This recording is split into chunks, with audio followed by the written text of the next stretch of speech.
The sun is beginning to rise in this beautiful African bush, and you are watching Safari Live.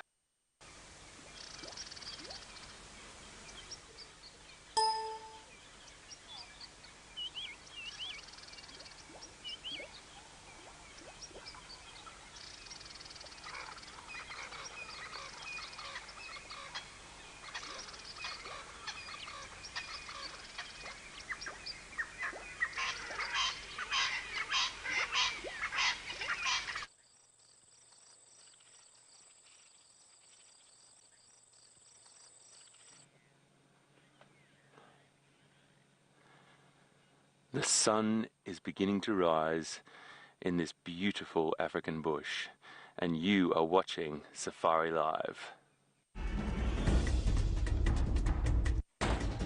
Ready.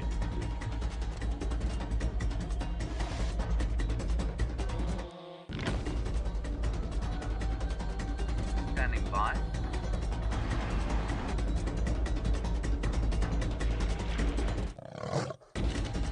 Five, 4, 3, 2, 1.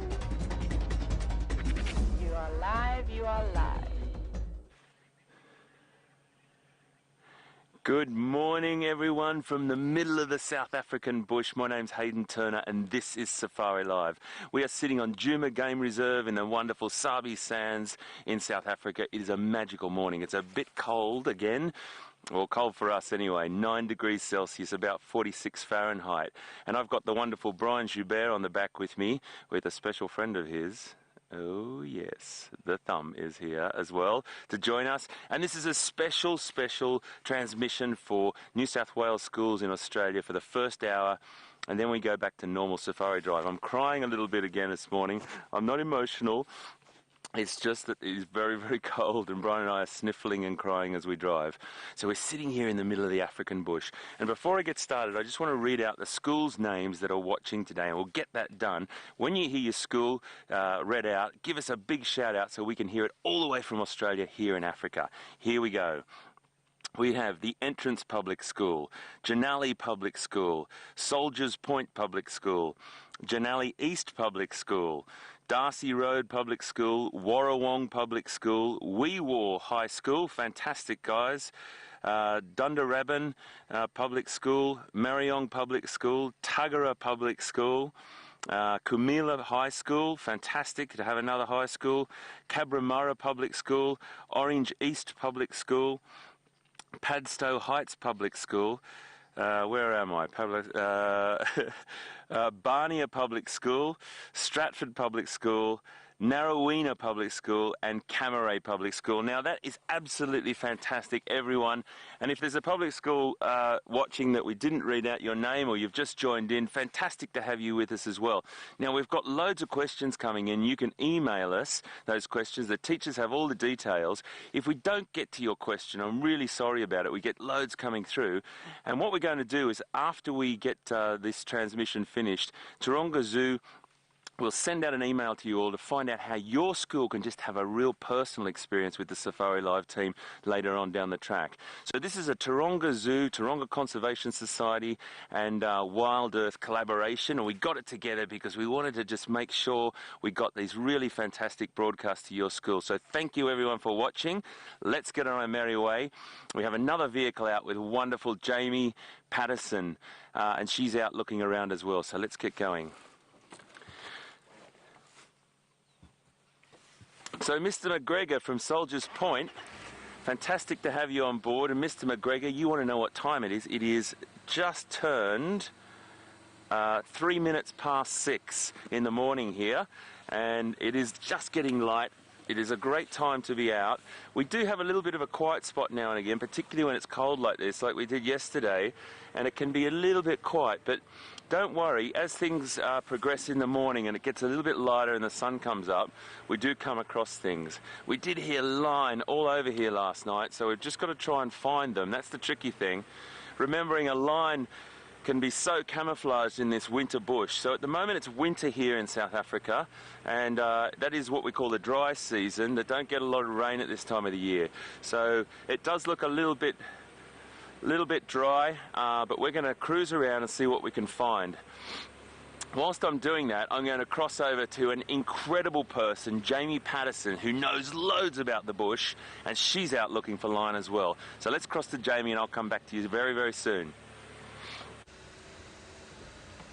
Good morning and welcome to my favorite place in the whole wide world, the African bushveld. My name is Jamie Patterson and I have a man called V on camera with me. He's sitting behind the camera lens and Liam's a little bit shy, so you don't often, in fact you hardly ever get to see Liam's face, but you will see Liam's hands every now and again. And we're heading out into the magical African bush, the perfect time to be out and about on safari, because it's when all of the nocturnal creatures are still wandering about, but at the same time the cats, the big cats and the nocturnal creatures are still wandering about. And look what we have over here.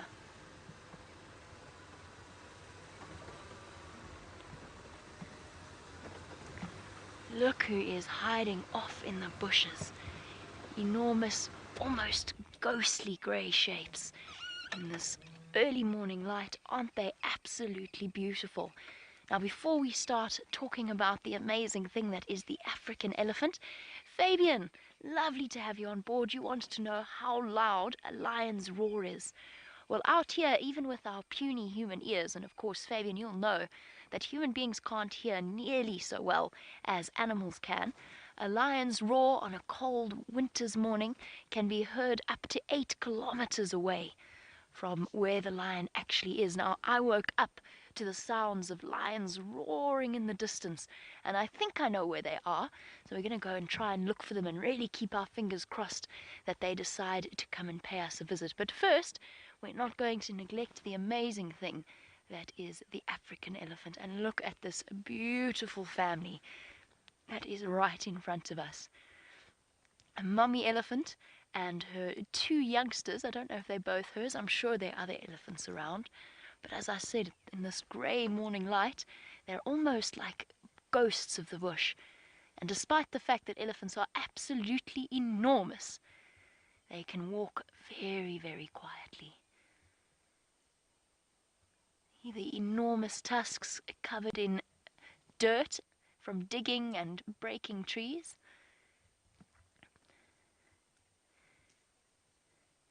And Miss Snooks from Class 3 in Redlands Junior, lovely to have you on board, and a very good morning, although of course for you guys it's not actually morning. You'd like to know about how big an African elephant is. So it is the biggest land mammal in the world, and this female is particularly large, so they can stand up to 5, even 6 meters at the shoulder. They generally average at around 3 to 4 tons for females. The males can get even larger, with record-breaking elephants being found that weigh up to 9, 10, even up to 12 tons in some places. The largest land mammal. Now, while we're sitting with them, it's very important, and I just want to chat about this for a little bit. These are wild animals, and they can be, if you treat them badly, they can be dangerous. But it's important to remember that each and every single wild animal out here does not want to do us any harm. And because we're in their home, we treat them with utmost respect. So we sit in an open vehicle, and we're able to go, if we let the elephants come up to us, they will come right up to the vehicle. We're as much a part of their landscape as the trees and the bushes.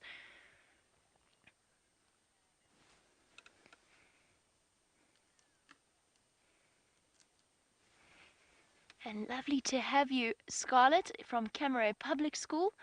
Now, you've asked a very good question, because it's not as easy as you might think. Scarlett wants to know how you tell the difference between a male and a female elephant. One of the big differences is that an adult male elephant is much, much bigger than the female, but that doesn't really help you, does it, if you're not looking at them next to each other. So one of the best ways, Scarlett, is behavior. So females are usually in their herd, and now if you look at its forehead, have a look at the angle of this female's forehead. It goes straight at the top, and then it goes down sharply towards the trunk. So it kind of makes not quite a right angle, but almost a right angle. And then have a look at her tusks. They're quite thin. They're long, but they're quite thin. Our male elephant has a rounded forehead, and they might be on their own or they might be with a small group, but their behavior is ever so slightly different. And it's not that easy because an elephant's testicles are actually inside its body. So an elephant's testicles are not outside its body, it's inside the body up near the kidneys. So it's not always so easy to see if you're looking at a boy or a girl elephant. And I know this is a girl elephant because of her size, her thin tusks rather than big thick tusks, although that's not always a good way because just like people, elephants have different genetics. So some elephants have big tusks, some have small tusks, some, a very small percentage, never even grow them. So there is such a thing as a tuskless elephant.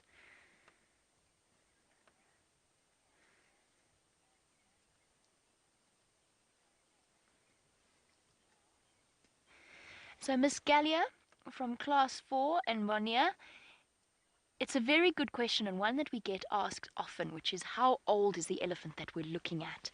It's difficult to tell with elephants after they have reached the stage that they are fully grown. And it's just from experience and from spending a lot of time with elephants that you can start to gauge how old they are.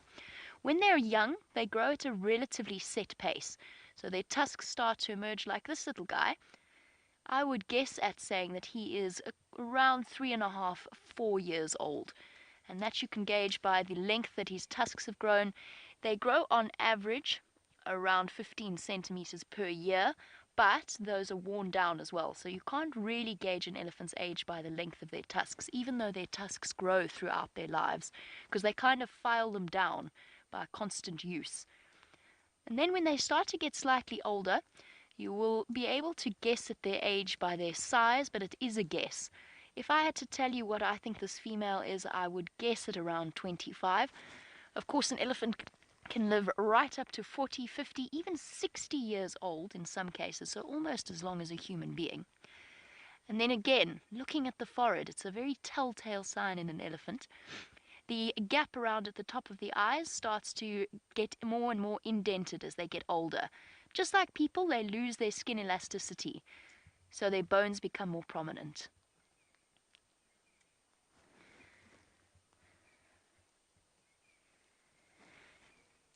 Lovely question from Tyler in Pesto. Hi, it is lovely to have you on board. I hope you are enjoying these elephants. I have to tell you something. These are my favorite animal to spend long periods of time with. They're just such fascinating and amazing creatures. Now, Tyler, how long is an elephant's trunk? Well, the amazing thing is that they stretch. So sometimes they're short, sometimes they're long, but they can change the length of their trunk, which is one of the things that's so incredible about the twisting, turning of an elephant's trunk. So it can be anywhere from about 1.5 meters up to 2.5 meters, depending upon the size of an elephant and how far its trunk is stretched out.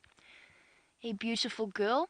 And I think it is a morning that's going to be filled with these incredible pachyderms, because it sounds as though the wonderful Hayden Turner has also found some of them to show you.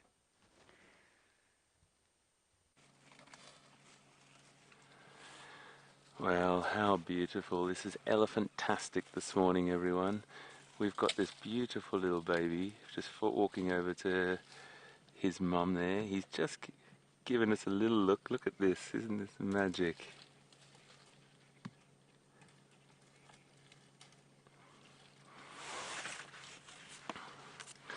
We've got a question from Emily in the Entrance Public School, and that's fantastic to have you on board, guys. This is really, really great to be able to answer your questions. Isn't this little one just beautiful?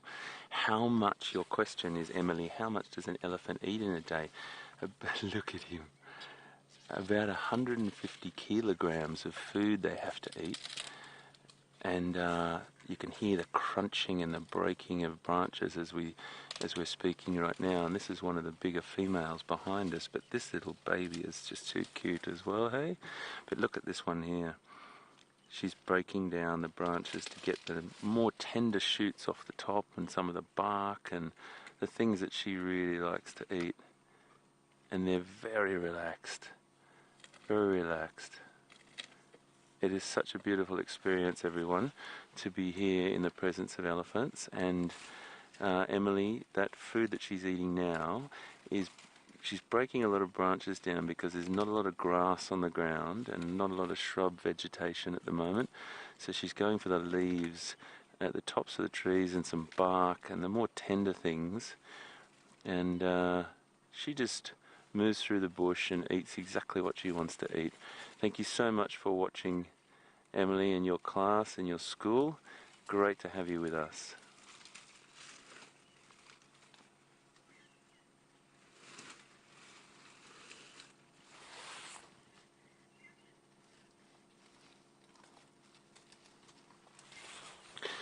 Brandon, that's a really good question, Brandon, from Orange East Public School. I just wanted to, I did get that school right, didn't I, just then? Just confirm, I just want to make sure I got the school name right.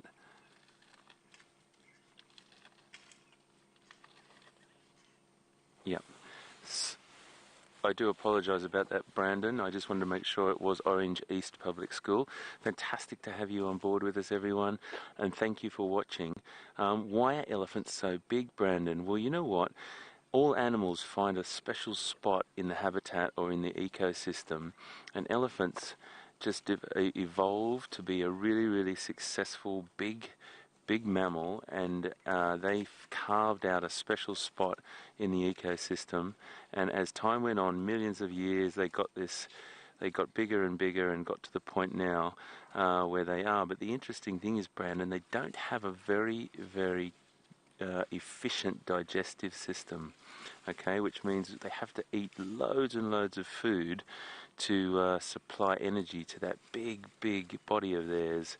So this is why they have to eat about 150 kilograms a day of food, and they do all different things. You can see she's just, once she wants that little twig there, she wants to pull it up, so she's using her foot to pull it up. Really great.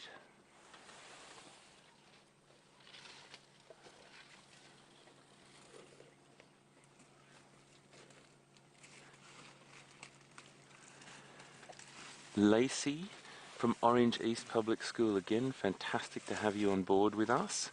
It's really great to have you listening. And Lacey, your question, how old does an elephant have to be when it leaves its mum? Well, Lacey, they stay with the family herd for most of their life. If they're a female, it'll be the herd will be a group. There's my head in the way, I do apologise. There's a little baby following its mum there. What they will do is stay, it's just like a human family in a way, Lacey. The mother, or this matriarch here, this older one, she will be in charge of the herd, and as they grow up, they will fit in with the family herd. Excuse me. And when the boys get a little bit older, sort of 4 to 7 years of age, they start to get a little bit more bold and start to wrestle with each other and have a little bit of a tussle with each other. And as they get older, they start to either get pushed out of the herd, but the females will stay with the herd, and then they build a family group. So the family group, or the breeding herd, is made up of a matriarch, which is normally the oldest, most experienced female, related mothers to her, and then other related animals and their offspring. So they normally stay together. Sometimes they'll break off.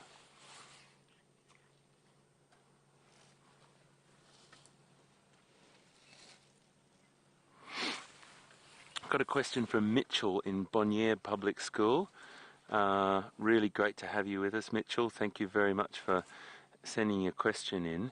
How many are normally in a herd? Well, between 9 to sort of 15 animals is quite common. This is a smaller, it could be a fragment of the herd. It could be just like a smaller portion of the herd, and there might be more elephants further down from us that we can't see. Even though they're really big mammals, Mitchell, sometimes they can blend into the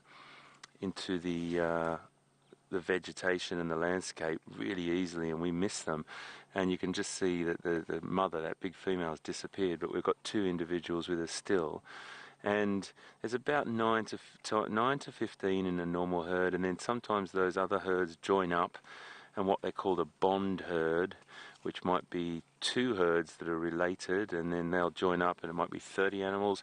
I was just in a country on the other side of southern Africa called Namibia, and I saw 100 animals together, so that was probably several herds together. But these guys are so relaxed. They're only about probably 5 meters away from us at the moment, and they're so beautiful to be around. But the matriarch has said, we're moving on. She has just given them the signal, and it's not a signal we can hear, but she's told them to move on.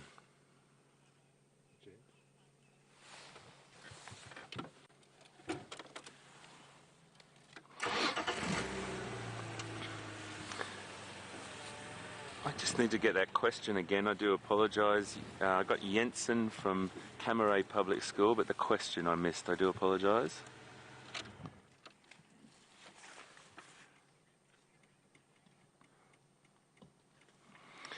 How fast or far can elephants travel, and how long do they need to rest for? Well, we walk at about 4 to 4.5 kilometres an hour if we're walking as a human being. Elephants walk at about 6 kilometres per hour when they're motoring through the bush, and they can travel very, very good distances quickly. So 4 to 6 kilometres an hour, probably about 6 kilometres an hour, and they rest for about 4 to 5 hours a day, depending on how much food that they've had and how far they have to travel, Jensen. So it really does depend on where they are and where the water is and lots of different things. But they walk at about 6 kilometres per hour.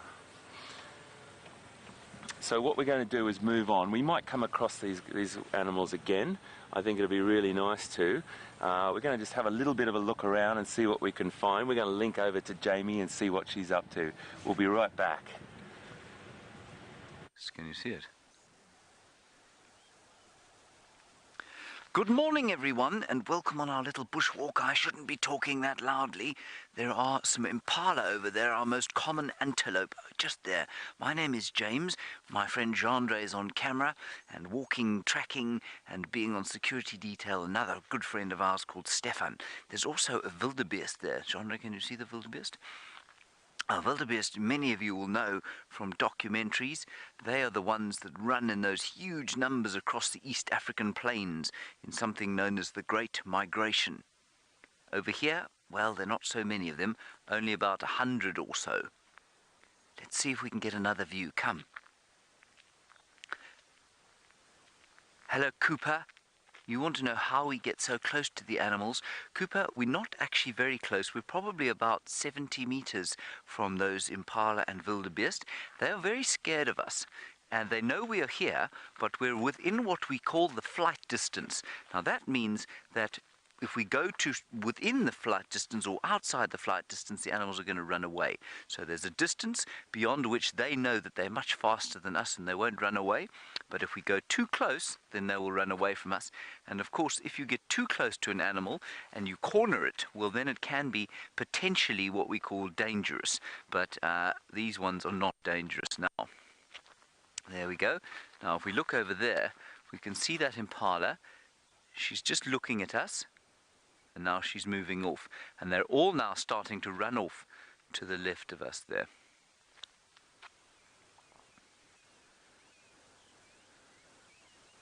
Isn't that nice? It's a beautiful morning.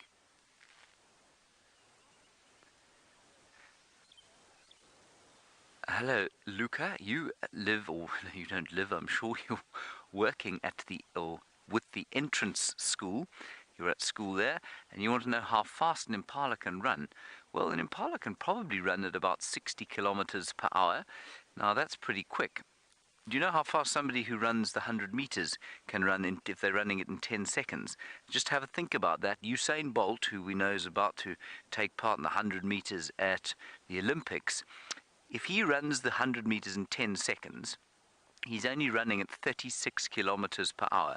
So these animals can run almost double the speed of Usain Bolt. So just think about that. Most of us can't run the 100 meters in 10 seconds. I certainly can't. And so just about all of the animals out here are much, much faster than us. Now, one of the things that you have to try and see one day in your life is what we're about to show you now. If you look over there to the eastern horizon, you can see a very special thing starting to happen. That is the African sun coming up over this ancient, ancient landscape.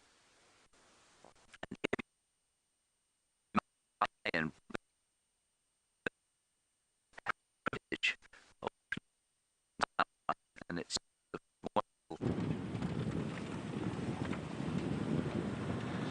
Okay, so we've just left those elephants because they're moving down into country that's a little bit thick for us to go into, so we might catch up with them later. We're driving up onto a place now called Impala Plains, and it's a lovely open area. Sometimes we see animals up there just getting the last sort of bits of grass in the winter. Just getting a...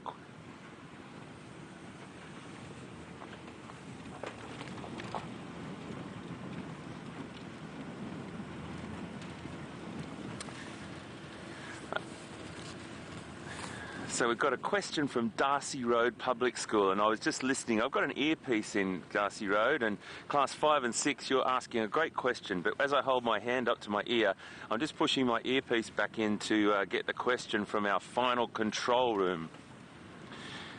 So your question is, what is the Great Migration? Now, the Great Migration is an incredible wildlife spectacular that happens not in South Africa where we are now, but up in Tanzania and Kenya in East Africa. And what it is an incredible migration of two particular species, wildebeest and zebra. And those wildebeest and zebra start to follow the rains around the Masai Mara and Serengeti national parks in East Africa. And maybe you and your teachers, class 5 and 6, could actually have a little bit of a look at that. And it goes around with the rains, and these animals, millions and millions and millions of wildebeest and zebra, follow the rains around, and which means that they're following the grass and the growth through those incredible plains in East Africa. And they have their babies at a certain time of the year, and it's all following the good food supply from those rains in East Africa. But great question, Darcy Road, and thank you for watching.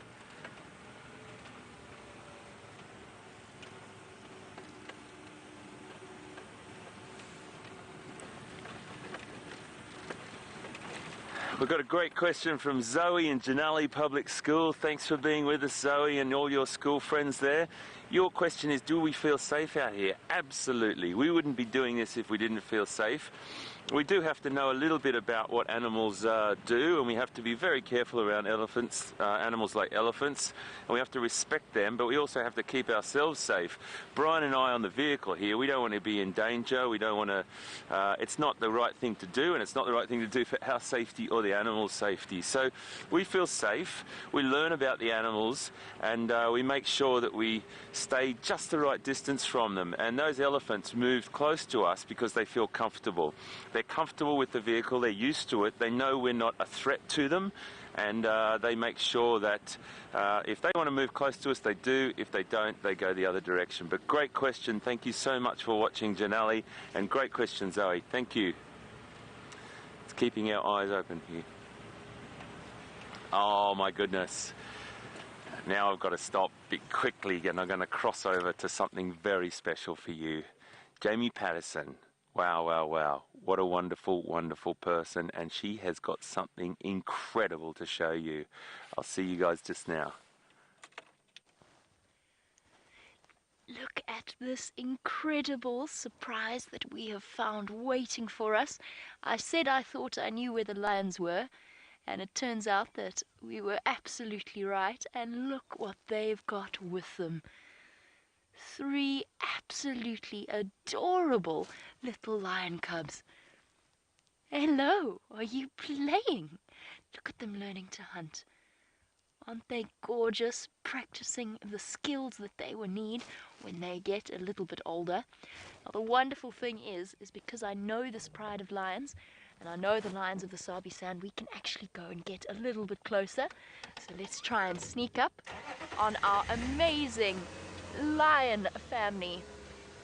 We are right on the northern boundary of our traverse area, close to a road called Mvubu Road, which means that there's a dam, a waterhole, that is just up to the north of them. Hello, little guys. I don't want to scare the cubs, so we're going to go nice and slowly.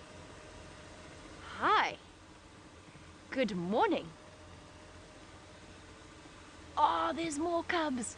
There's cubs everywhere. All playing with each other. This is incredible.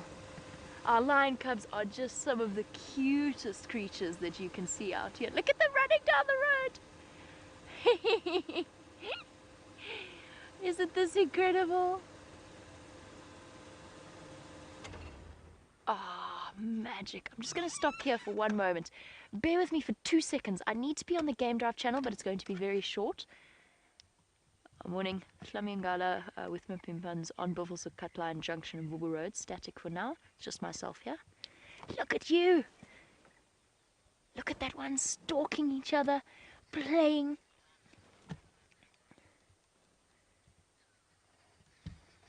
Dashing around, nipping at each other. Too special for words. We are so lucky to be sharing this moment. I would like to introduce you to a pride of lions called the Nkuhumas and their brand new cubs.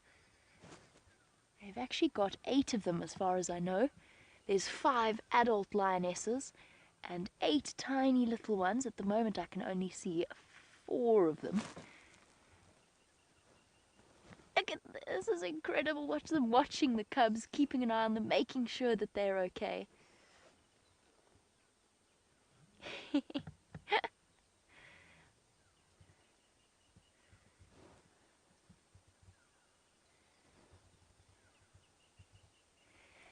Welcome to Matthew from Kumiela High School. Aren't these lion cubs just amazing? Matthew wants to know how long they will stay with the lion pride. The answer is it depends, Matthew, on whether it's a male or a female. So the females will probably... Oopsie! This is incredible. The females will probably stay with the pride for their entire lives, because that's what a lion pride is. A lion pride is made up of females and their babies. The adult lions will, when they become, if they are a male, when they're about 3 years old, it will be time for them to leave their pride and start to head out on their own. If they have brothers or cousins that are also boys, then they will go together. Look at these gorgeous creatures. Oh, pile of cubs. And the lioness is joining in the game. She's not the mother. She is a lioness without any cubs, but she's coming to play with them. And that's how wonderful a lion pride is. The bonds between them are so incredibly tightly reinforced. Look at her. That's Amber Eyes. She's my favorite lioness. And she is so, so good with these cubs. Where are you going? No, no, no. Aubrey.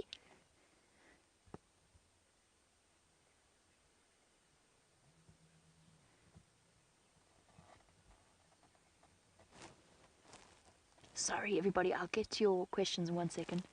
Flamingala and Mapimpans, Buffels of Cutline, Mvubu Road Junction. It's just myself here. Don't know if you copied. Dylan, it is so lovely to have you now. Of course, our little lion cubs here are only a few months old, but you want to know when an adult, or when a lion is considered to be an adult. And the answer is when they are ready to reproduce. So when they're ready, what's that over there? On the top, is that another lion coming to join us, or is it, look at the male. How awesome is this?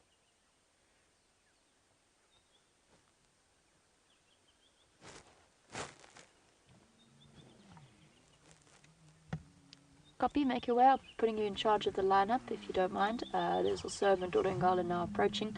It's a 2-vehicle lock. Look at that! Lions approaching from the east.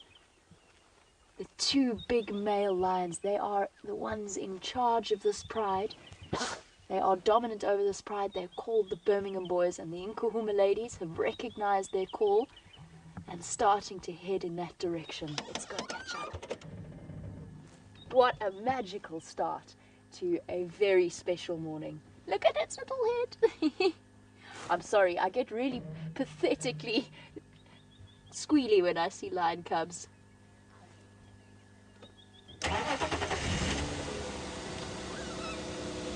And class 4 from Bonilla Public School.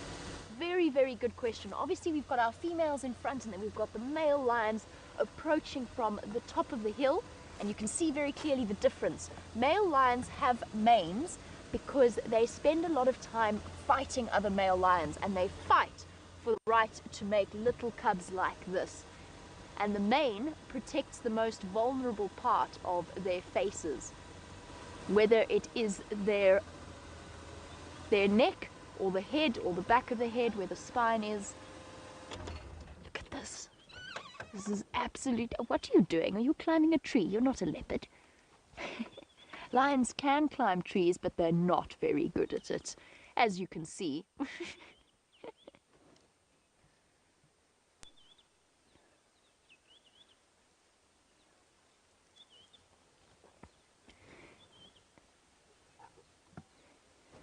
Now, these little lion cubs are very lucky that those male lions are their fathers, because the biggest threat to lions, apart from human beings, because of course we are responsible for the most killing of lions, not us obviously, but human beings. Aries, the biggest threat to lions is other lions, because a male lion, when he takes over a territory, he will kill the cubs that are not his own in order to be able to produce his own babies, his own offspring. Now that might sound really cruel, but that's just their natural instinct. That is what male lions do, because they've only got a very, very short period of time where they know that they will be dominant in an area. And so they try and have cubs as quickly as possible. Luckily for these little guys, those male lions are definitely, if not their fathers, then related to their fathers in some way. They're part of the males that are dominant. They've been mating with these females. So these cubs know those males.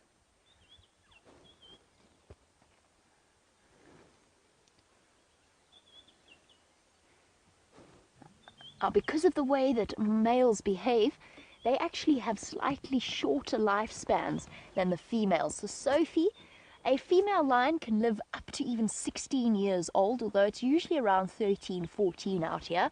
A male lion has a much shorter lifespan, which averages around 11 years, sometimes longer, sometimes shorter, because most of the time a male lion is killed by other male lions.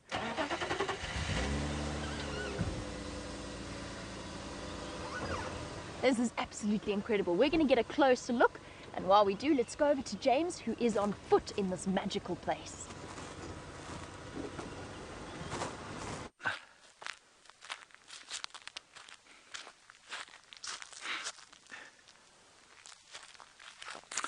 We've been trying to find a giraffe, everybody. What an unbelievable morning to see little lion cubs in the sunrise. It's a perfect way to begin your day. Now, I believe there was a question about some marula trees. Well, this is a marula tree here. There we go. Now, the big legend behind the marula tree, everybody, is that if you happen to be a prospective parent, so you know your parents either wanted a boy or a girl, and sometimes they didn't really mind, but marula trees come as male or female trees. And it's amazing, because if you want to be a parent and you want to be the parent of a boy, you go and you take some bark from the male tree, and you take the male tree bark and you soak it in water, and then you give it to your wife and she will bear you a son.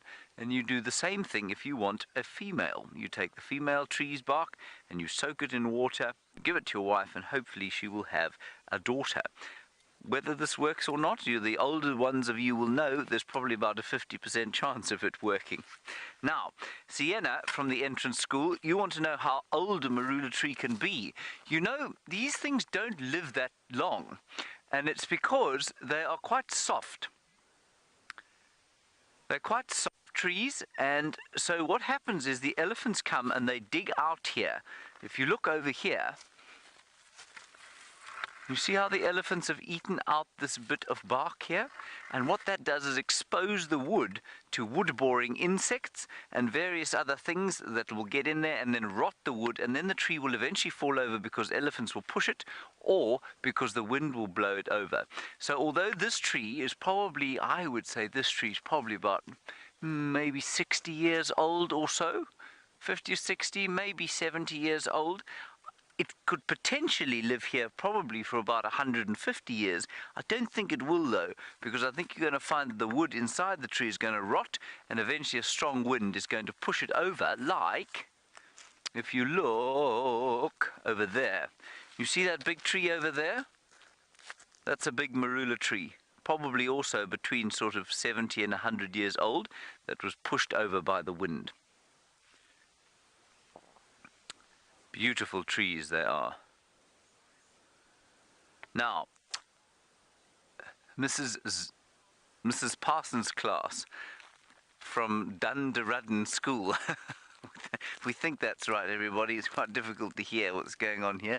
You want to know how I tell the difference between a male and a female tree? It's not very easy when you just look at the tree. The simplest way to do it is look on the ground underneath it. So, if we look under here, Parkin, not Parson, we look under here, and what we find is a pip. And then we find another pip, and indeed another pip. Many pips. And so we know that this is a female tree. We know that the females are the only ones that produce the fruit. The males produce a flower that produces pollen. The pollen then blows in the wind over to the flowers of the female trees, and the female trees then make the fruits. And the fruits are delicious. They're golden yellow when they're ripe, and they taste very sweet. It's a unique taste though. Unless you've eaten marula, you can't really describe what it tastes like. And then the seed comes out and looks like a little alien. And inside it, there are a whole lot of delicious nuts. They taste a bit like walnuts. And underneath the male trees, so if we go over here, I think you'll find that there are no pips at all. Correct. No pips at all. And so this is probably a male tree. Okay, let's go back to the lions in the rising sun.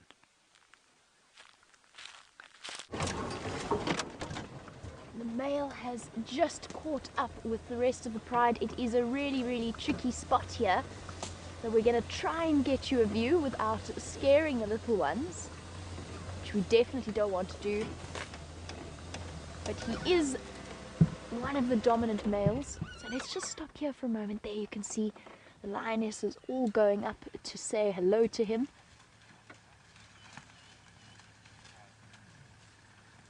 Isn't this absolutely beautiful?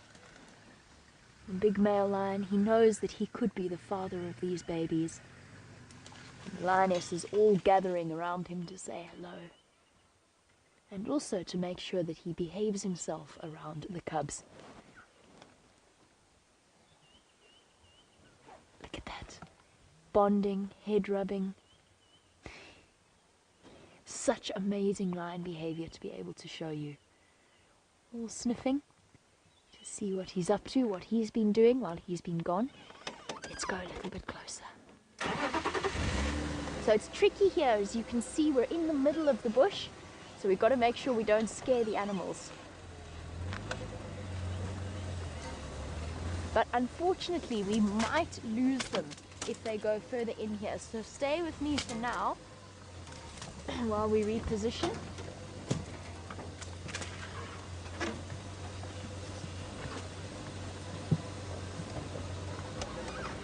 There they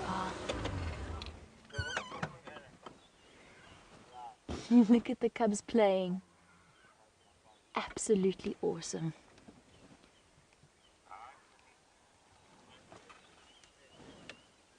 There's another male that's coming up behind us. I don't know if the females have realized that yet, but he is going to walk up beside us in a moment. The females are up and moving. There's the male, following behind, wanting to catch up. Isn't he magnificent? His golden mane. Now at the moment you can't hear it, but the little cubs are making such amazing sounds. Ow! Ow!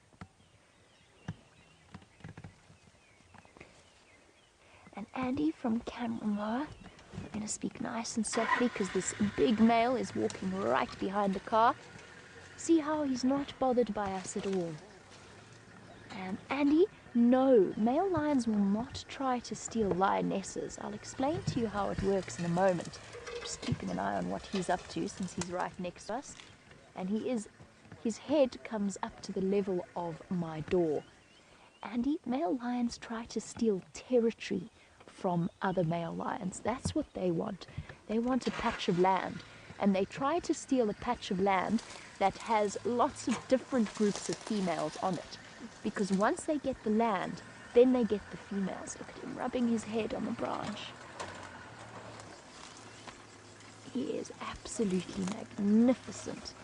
Scraping his hind feet, and this goes to Andy's question. What he's doing here is he is marking his territory, and I'm a little bit scared he's going to do the second part of marking his territory, which is to spray urine. Oh, phew. It wouldn't be the first time I've been peed on by a lion, but it's definitely not a pleasant thing to happen. The male lion, that's interesting. They're going in separate direction to the other females. He's also marking his territory. And Cinnamon has asked a very interesting question, which is whether lions would eat each other to survive. And the answer is very, very seldom does that happen. So lions have been known to eat other lions, but it's quite rare, and it's usually when something has gone wrong in some way. If it's a male that's killed another male, or a male that's killed a female or cubs, then sometimes they eat, but it's not common. They're now running to catch up with the females. We're going to try and stay with them, but it's going to get really tricky now. Ooh. I think we're going to really struggle here.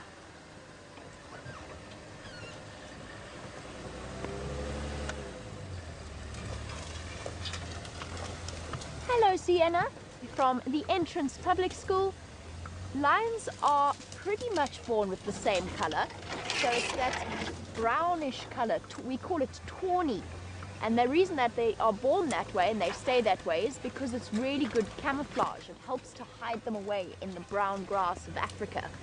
However, Sienna, there are lions called white lions.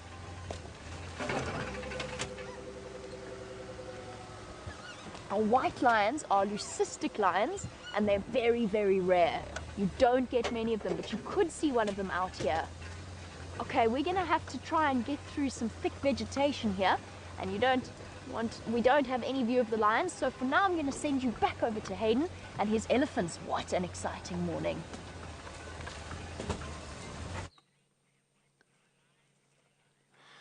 What a fantastic morning, Jamie. Absolutely. How fantastic is that? We found lions. I mean, this is so exciting to be able to bring this to you live from the African bush. Thank you so much for being with us this morning. And we've just found our elephants again. How incredible it is to be so close to these beautiful beasts.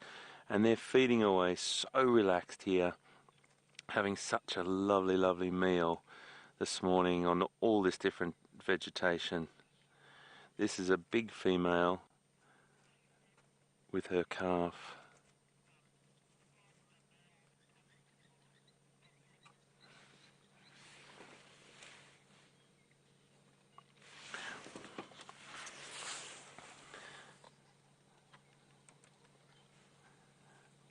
Isn't this beautiful to watch? I'm just getting a question through. Okay, quick link over to Jamie. Something's exciting happening.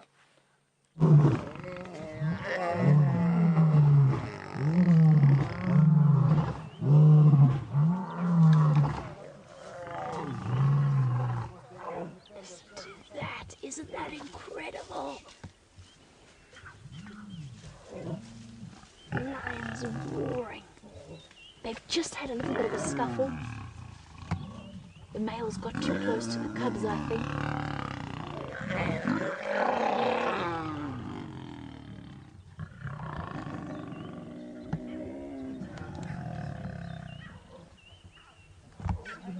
Can hear the cubs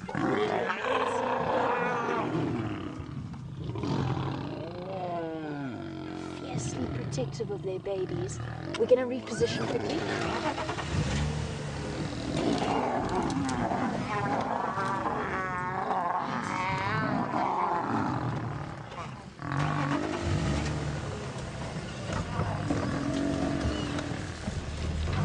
The females showing the males who's boss.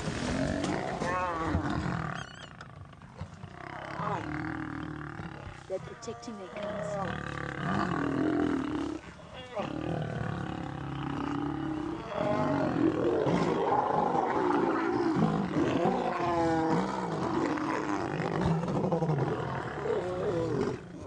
There's another male that's come in. There's now 3 males.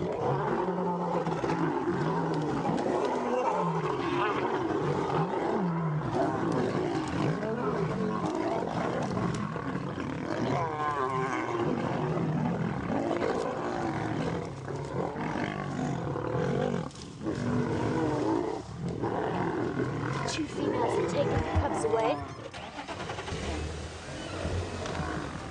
And the other 3 are keeping the males distracted. Hold on.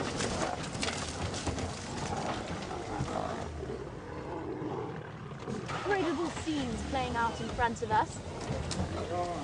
Now, I don't want you guys to be scared, okay? So, this is Relatively normal behavior from the lions, but it is incredible to see. The males came in, everybody got a little bit too frightened, a little bit aggressive because the cubs are here. The females want to protect them. There's dust flying everywhere. And now the females are running, being chased by the males. Now the males are fighting each other. There might be a female that's ready to mate. Hold on.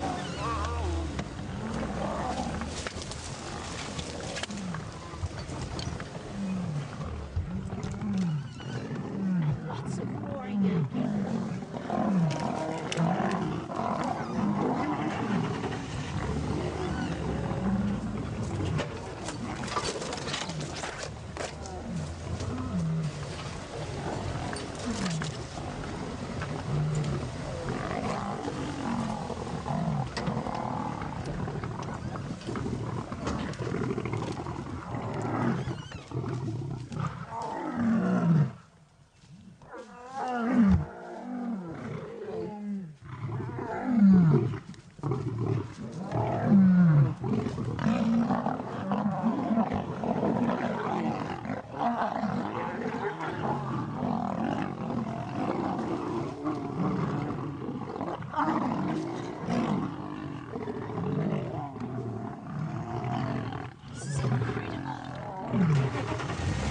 I wonder if there's not another male that's come in. We're not sure what's happening right now. I think it's just an internal fight between some of the males. I've just got to be very careful. The cubs haven't moved away.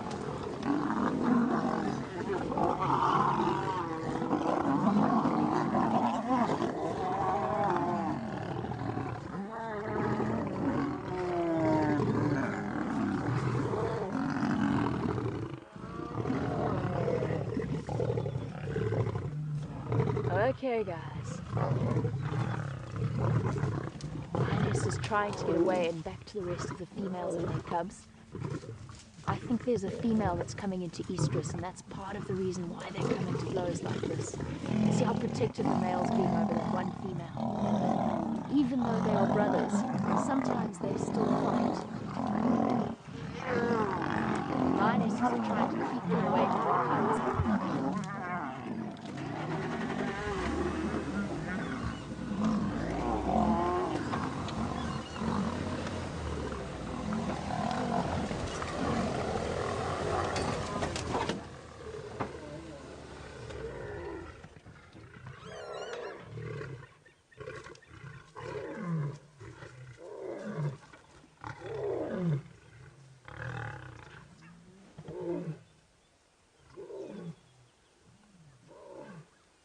I can still hear the cubs. They're further away from where we are.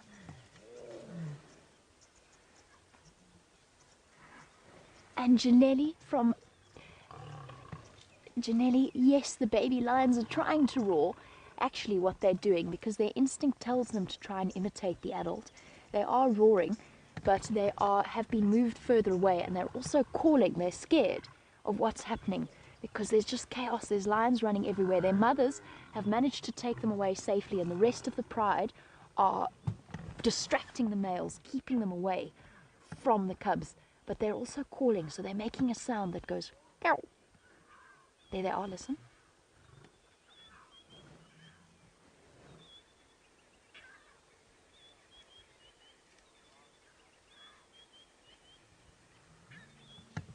Okay. Everything's calming down now. Can you hear the cubs? See that? Ow!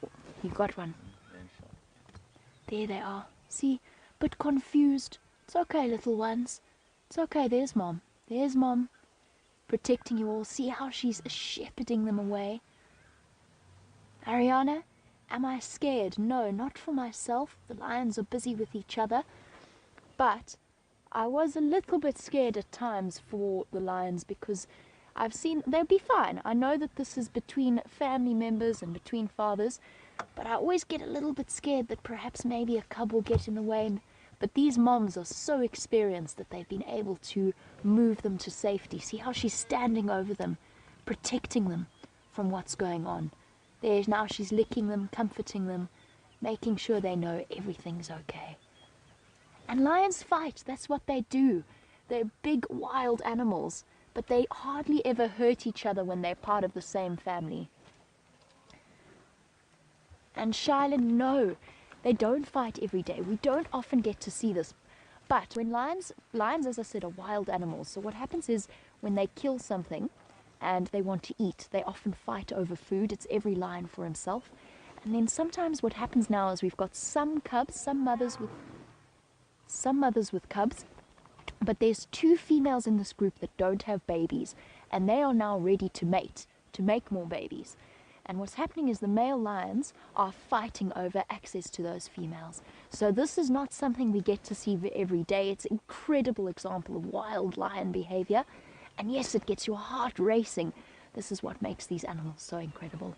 We're going to reposition, but I'm going to give the cubs a little bit of distance to make sure they feel okay. But while we do that, let's go back to Hayden and his elephants.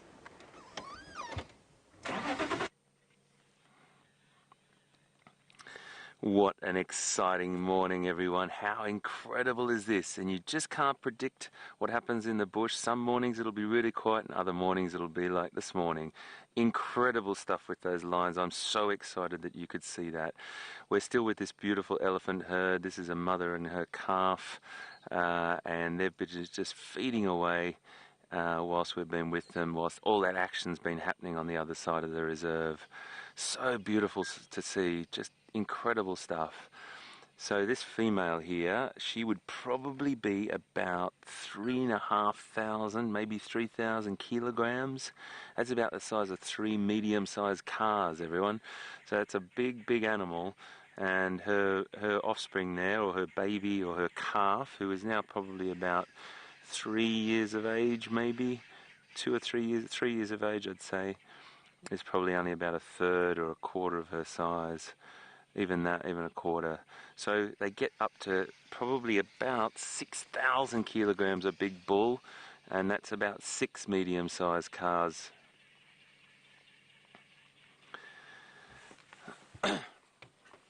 Okay, so what we're going to do is we're going to say farewell to you now.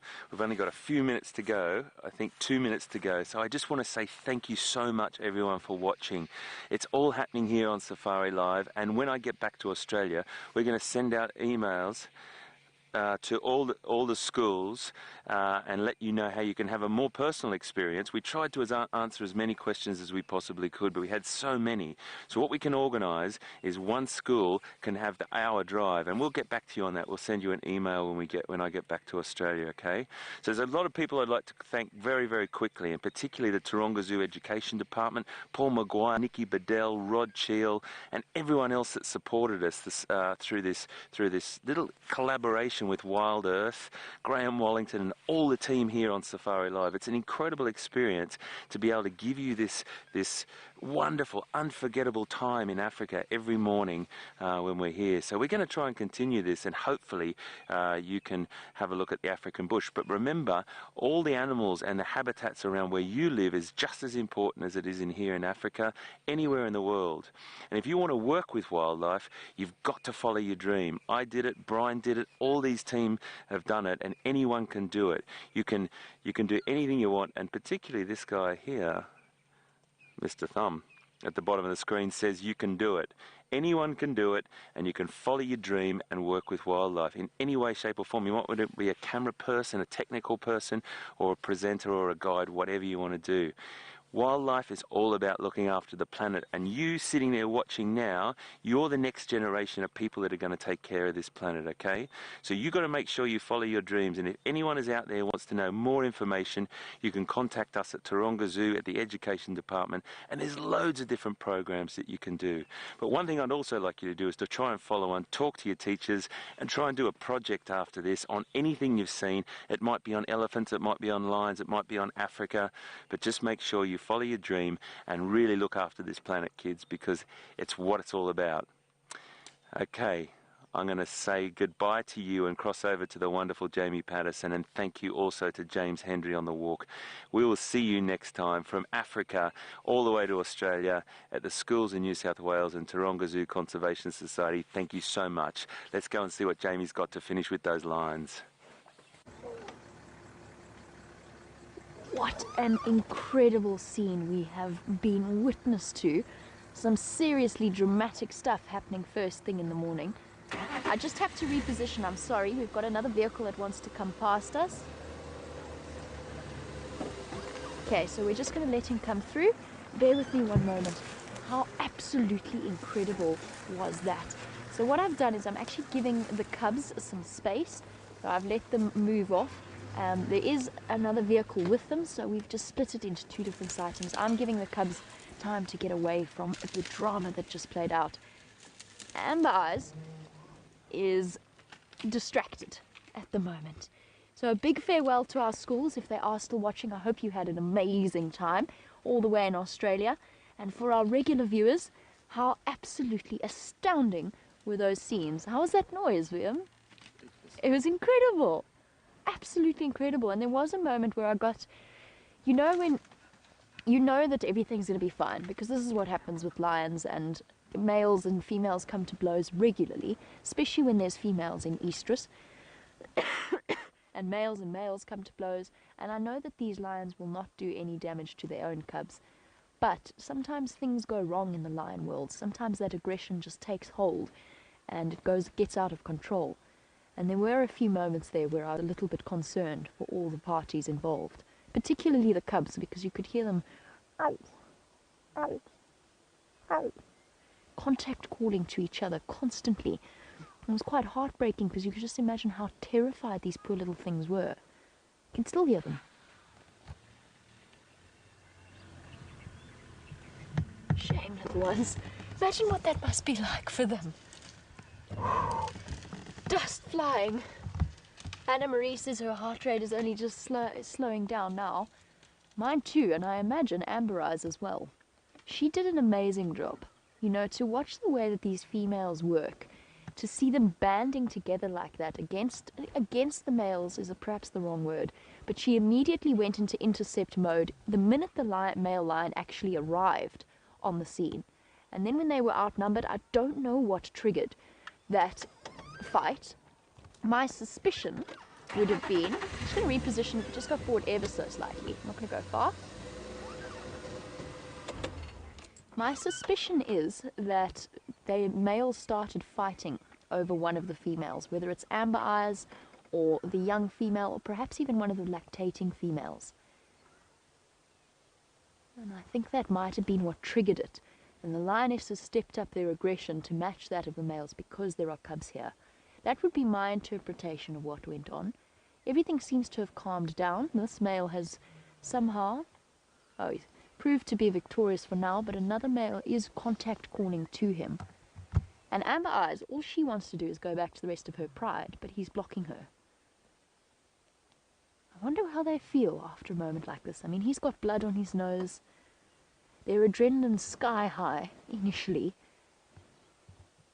I wonder if the females feel fear for the cubs in situations like this.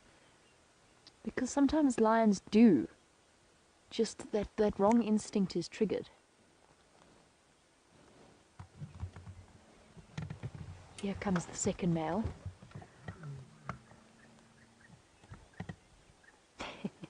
Mobile Paddy believes that the fight was started by who has the best cheesecake. Well, that certainly would be fitting in Djuma, Mobile Paddy, because of course there is a great debate. Ooh. Let's just watch the way this plays out.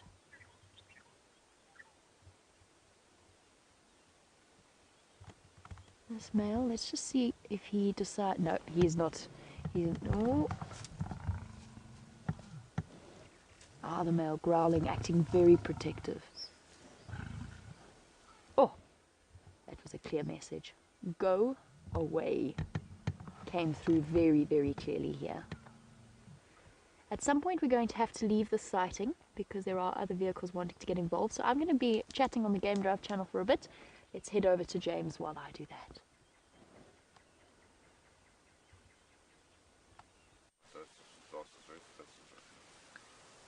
Little baked beans you eat. We found frame. From the sublime to the ridiculous, everybody. You won't believe what I'm holding here on this stick. We didn't do this for the school drive. So for our younger viewers, well, you need to not pick something like this up in the bush. In quite remarkable piece of scat, everybody, which is roughly, if you were to stretch it, it's broken off at one end. It's probably about a foot long. Started it because she was... Okay, we are still with our lions, and I'm just thinking about the way that Amber Eyes went and immediately intercepted one of the males.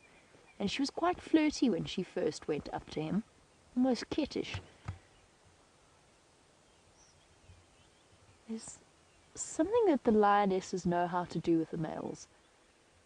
Oh, that was incredible. I haven't had a chance to chat on the Game Drive channel, obviously, because Bushwalk disappeared, and we're sorry, as you can imagine. Live bushwalks from the middle of the African bush, sometimes things go a little bit wrong, so bear with me one moment. Stations with the rest of the Ngala, are those Mpimpans still there?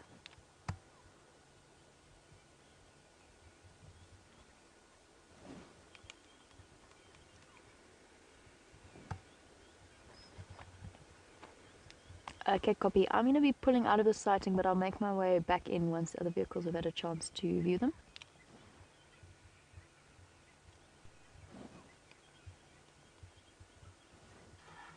Okay, guys, so...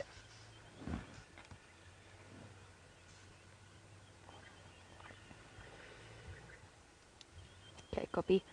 Ephraim, are you making your way to the sighting?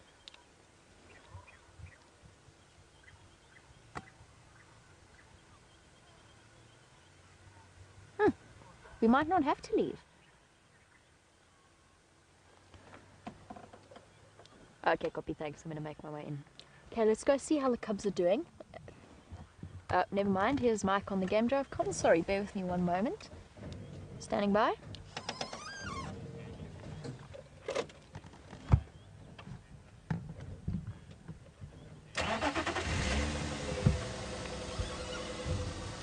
Oh, Mike, I think it's just fighting over one of them of fuzzies.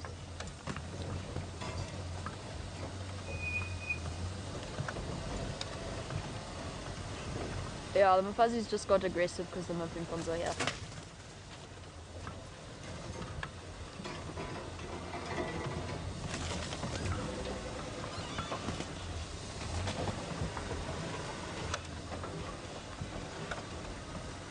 Okay, while we reposition to get to the cubs and to see how they're doing now that they've had a chance to relax, let's go back over to, I think, Hayden. I can't actually hear with the Game Drive comms happening at the same time.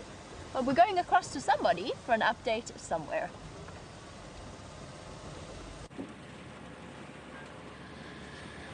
Wow, how incredible was that, hey? What an amazing first hour of the morning, and thank you so much everyone that's watching. That was a special schools edition for the first hour to about 40 schools in a state of New South Wales in Australia. There was just under 1,000 children watching, which was absolutely brilliant, and what an action-packed morning that was. We had a beautiful, gentle herd of elephants with us. And Jamie had that incredible interaction with those lions. Plus James out on bushwalk is always another beautiful facet to what Safari Live is all about. But welcome back to the normal drive. And we've left those elephants. They just started to move into areas that they were feeding nicely. They're probably going to be making their way down to one of the water points there, and we'll go back and have a bit of a look at them very, very shortly. But what an incredible thing to be able to deliver that to everyone that watches, but particularly this morning for kids, you know, to get that inspiration to children to, you know, have some interest in the natural world. And if we can flick that love nature switch in kids, absolutely just one of the most special things in my world is to pass it on to generations that are going to be taking care of this planet and all these beautiful habitats that we work in. So yeah, it's very close to my heart, folks, and I do bang on about it a fair bit, but it is really, really important stuff that we do pass on this message, and we inspire young people to do anything in the natural world, or just have another awareness of it, or a better awareness of it, why it's important historically, culturally, economically, loads of different things, but it's a great, great thing, and thank you very much for being with us this morning. So I'm going to just tootle on down here and have a bit of a look around. It's getting a little bit warmer. I wouldn't say too much warmer, would you, Brian? Brian's just put a blanket over his legs, so it is really chilly. But we're going to cross over to James, and he's got something really interesting to show you. We'll see you back just now.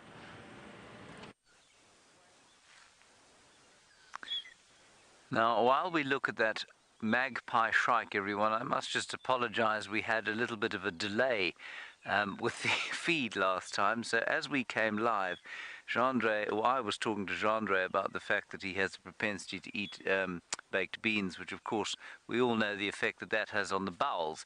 So I must apologize for that. We didn't realize that we were going to be live during that particular section. Tingana's a very large scat. We've left alone where it was there.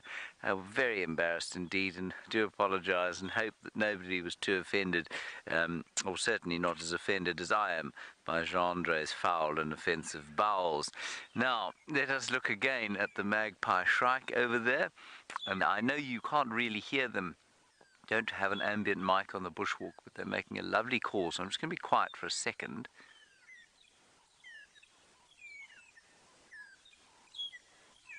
Isn't that lovely? You can just hear them. There's a flock of about 6 or 7 of them going.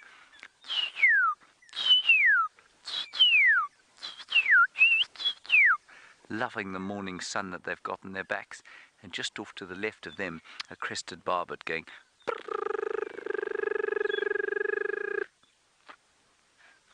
Right, come, Jean-Andre. Let's keep upwind of you, and let's walk up through the bush. No, I want to keep upwind of you.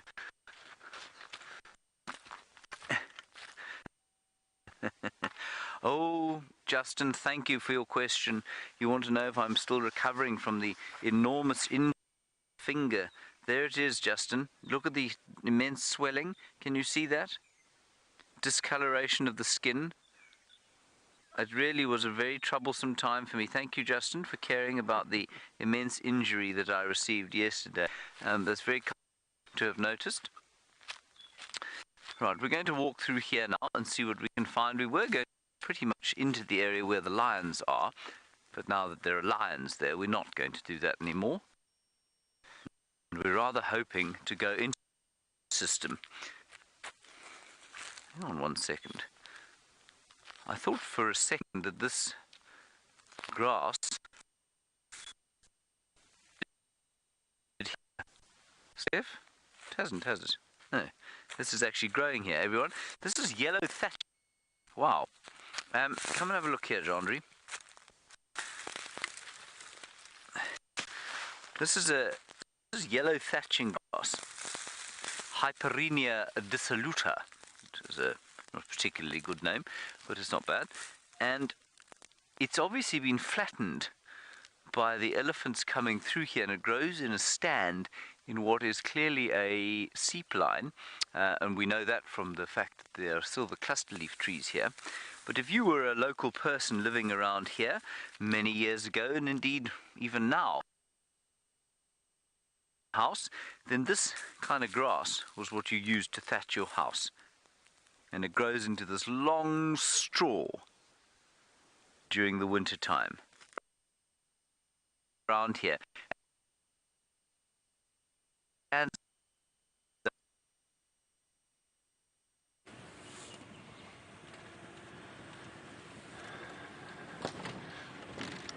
we do apologise for losing that signal. It sometimes happens in those little spots.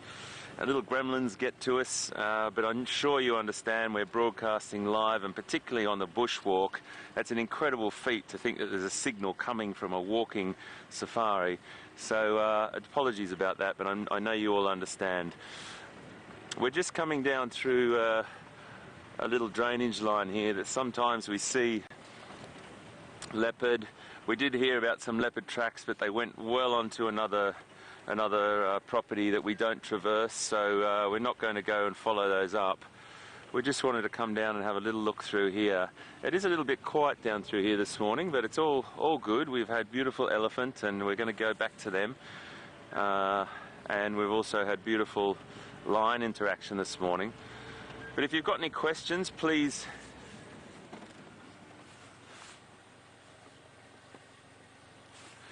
I'm sorry folks, my earpiece has just come out. I'm just going to ask for that question again.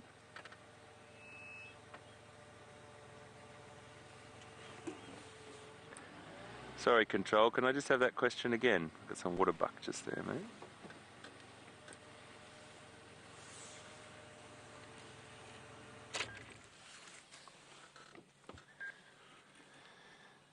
Just got a question from Magical. Thanks for being with us this morning, Magical. And yes, it is my last day today. I just came for a short stint to do those school drives. Magical, I'll come to you right now. Just whilst we're watching this, I'm just going to reposition so I can try and get a little shot for Brian here. You can just see the tail end of this little waterbuck calf. It's only probably a yearling, just peering at us through there. Woolly bucks, I used to call them, because they're really shaggy. They're much different to, their coat is very, very different from a lot of the other antelope. This is a little female, I think. I can't see any. Yeah. And waterbuck are beautiful antelope, that really distinctive ring on the rump there. And I've seen a lot more waterbuck here than I have in the past. They don't necessarily run or sit in water. They just like to be around water, and there's a couple of different theories. One is that they actually do like to escape to water if they get a predator comes towards them, but there isn't a lot of water around at the moment. It is that the jury's out on why they're really called waterbuck, but they are a beautiful antelope, and the males have a very, very impressive set of horns. We'll see if we can find one this morning. Magical, back to your question. Yes, it is my my last day today. I was going to try and squeeze another drive in tomorrow, but I don't think I'm going to be able to do it. We'll see what happens. This afternoon might be my last drive, and sorry, just saw some tracks here.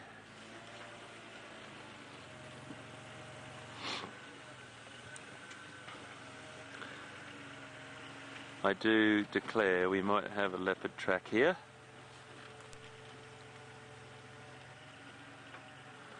Let's just go down here a little bit further and see if we can pick them up again.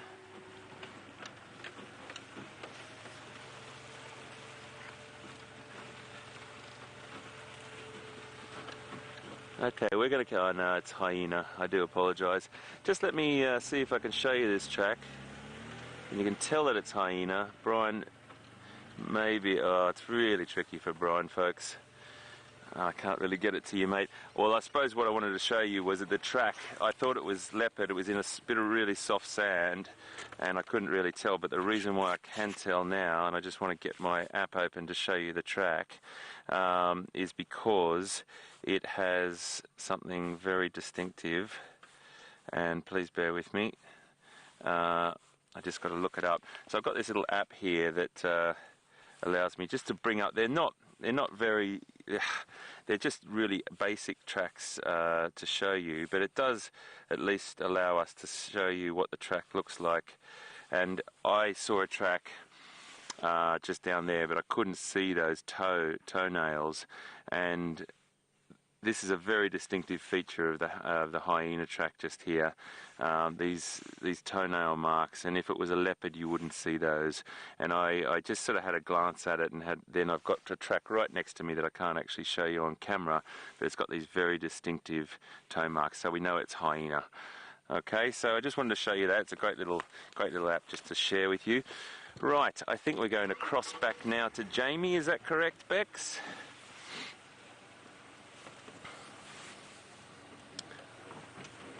Okay, folks, we're just going to toodle on down here, and we're going to cross back to Jamie, and I'll come back to you as soon as we find something. All right, we'll see you just now. Now we are back with our 4 lovely Nkuhuma ladies, and I've counted 4 cubs. There's no reason to panic just yet. I'm pretty sure that the other one is somewhere around here. Perhaps just lying down. It might be the one with the slight limp. I'm relatively certain that there we go, number 5. Awesome. All 5 Nkuhuma cubs alive and well despite the drama of the morning. And I've been trying to, because of course when we're doing a school drive it's very, very difficult. You don't want to panic anybody. But I've been trying to replay through that sighting in my head. And I have to tell you, I think that the Nkuhumas did an amazing job of dealing with that situation. But I think it was probably sparked by males fighting over females, but the females immediately stepped in and played, what do you call that? Distraction. There's a word I'm looking for the role that the Nkuhumas played, some kind of distraction role, as they scared away or tried to chase away the males, and basically just put themselves as a barrier between the cubs and the mothers and then the rest of the action. The female lions are incredible creatures, the way that they dealt with that. I find myself with a whole new level of respect for them. Not that I'm surprised, just impressed. And our male lion is deciding he's sat around for long enough, perhaps he might come and have a sniff. It did look, I'm going to have to go and look through the footage again now that my heart rate has slowed down. It did look as though one male in particular was being targeted. But it was such chaos and dust flying everywhere that it might be easier upon a second viewing to figure out exactly what was going on. And I think now that the male has moved, we'll be able to reposition. Let's try and get a nice view of the cubs playing on the termite mound. Amazingly, I mean, these cubs are bomb-proof, absolutely bomb-proof. They are totally relaxed again. They're playing, picking up dung, calling to their mothers, relaxed again. All a day in the life for a lion. Meanwhile, the human beings are sitting there with hearts thumping. There's no male behind me, is there? No, just a bush. Oh, and one large termite mound. There we go. Phew, what a morning. Oh, here comes another male. Which one are you now? I'm losing track. This is not the one that was with amber eyes, I don't think. This is the other one that was lying up. No, it's not the one that was with the amber eyes.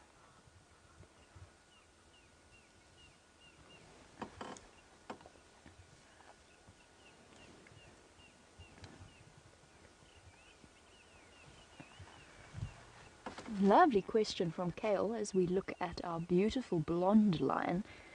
Kale wants to know whether or not a lion's mane will start to change color depending upon whether or not they are dominant in an area. That's a lovely question because darker manes are often indicative of higher levels of testosterone. Kale, I'm aware of the fact that lion manes... Ooh. Oh. Hold on one moment, sorry Kel. Just watch him look. That was such a disgruntled face. Somebody lost out on the action this morning. A puff of air steaming from his nostrils gives you an idea of just how cold it is this morning. Kale, I wouldn't be surprised if males' manes darken when they are more dominant in an area. I'm not aware of any scientific study that's been done, and the difficulty is, of course, is that different genetics of lions will have a different effect. So our lions here are totally different from those of East Africa or the Kalahari, the sort of the dark-maned lions, the famous dark-maned lions of the Kalahari. Our Birmingham boys have definitely been going darker, which could be a product of age, but at the same time I wouldn't be surprised if, oops, somebody's got a bit of a limp, although he has had this limp for a while. I wouldn't be at all surprised if testosterone didn't also play a role in the darkening of a mane with age. Battle worn. They are most definitely not. Look, he's got fresh scratches on his face. It's amazing they don't. I mean, when you think about the theory and the action that we just witnessed, all of them have come out relatively unscathed. And there's a lot of pulling of punches that goes on, even if we don't realize it. I was so scared that was going to happen to us this morning. When the lion turned around and scraped his feet and then looked as though he was about to urine scent mark, I was convinced Viam at least was going to get a face full of lion urine. But somehow we managed to escape that eventuality. I'm not entirely sure how. Oh, wow. What a morning. We know that rationally this happens a lot with males fighting over females, but it's one thing to know it, and it's another thing to see it in action.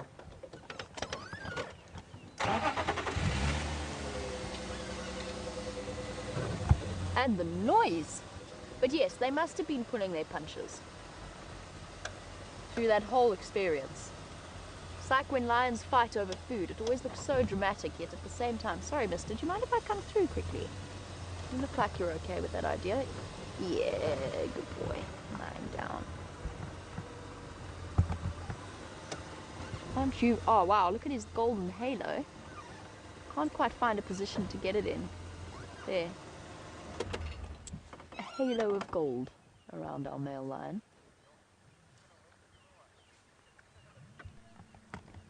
And just like that, peace is completely restored. One of the males is right next to the cubs, wandering about, trying to find a nice position to lie down. And poor Amber Eyes, once again, is separated from the rest of the pride without being able to get back to them. I think he's got a sore nose. Probably got a claw in his nose. Yay! See how Aubrey managed this, because he's definitely managed it somehow.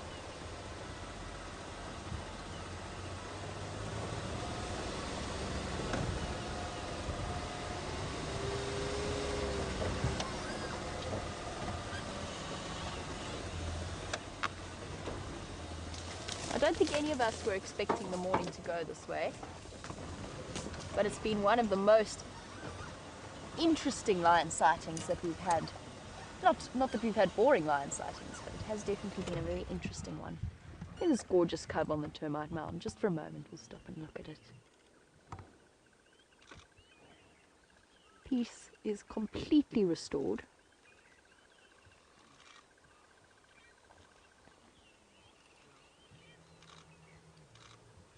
And all of our beloved characters are alive and well. Some of the males are a bit scratched up, but nothing serious.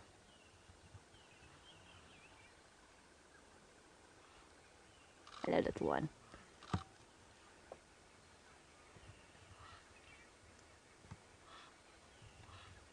Now, speaking of lions' manes, and of course, witnessing a fight like that, you can see how useful having padding around the face and the head is to a male lion. You saw the way that they fought, with claws out, swatting at the face constantly, and the males rearing back to try and protect themselves.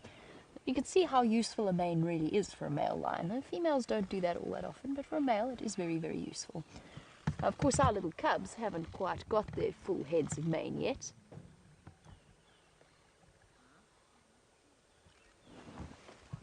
Bear with me one moment before I answer John's question. I'm pretty sure that in all of the drama, my microphone, which of course sits in my hat, has come loose somewhere along the line. It was a bit chaotic. Hello, little ones. So just bear with me for 1 second as I shuffle around. I'm going to hear some funny sounds. Yep, no, that's definitely got tangled up somewhere along the line.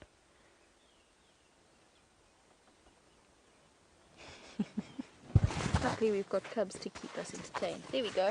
No wonder it sounds muffled. It's all the way down close to the back of my neck. That'll do it. There we go. That should be better. Sorry, John. Yes, lions do get dreadlocks in their manes, is the short answer. There are a few. There was one of the Mapojos was called Rasta, because he always seemed to have dreadlocks, if I'm not mistaken. I never actually saw the Mapojo males, but they do get dreadlocks. Our Birmingham boys always seem to look very well groomed, though.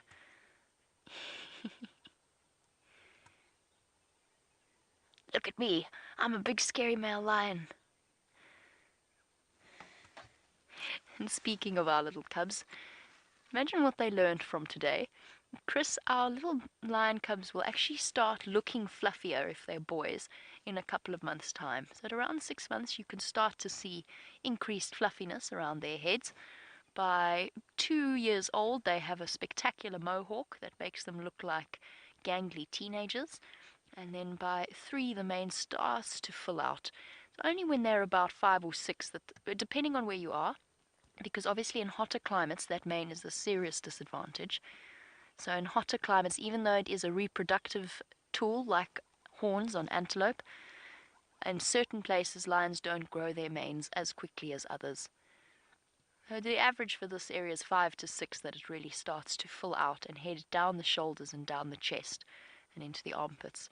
But our little male cubs will start to show signs of fluffiness, which is utterly adorable, by the way. They look so cute when they are just a couple of months old.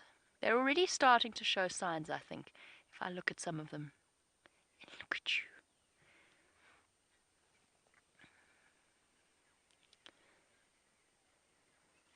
Also gorgeous. And you know something terrible? During all of that, not that I would have had an opportunity, I had Brent's camera. He's going to lynch me when we get home for not taking any photographs, but there was no time.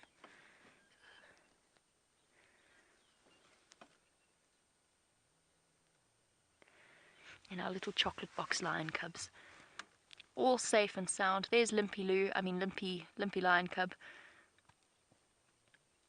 looking loads better. I'm so happy that little lion cub is doing okay.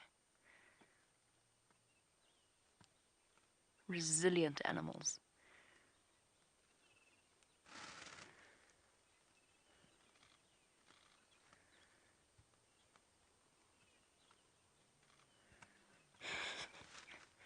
And the lioness leading the cubs into some very dense vegetation. I'm going to make a decision here, probably not to try and follow them. We'll keep with them for now. They might not go too far. But those lionesses, to me, look as though they could do with a really good meal. Here comes last little cub.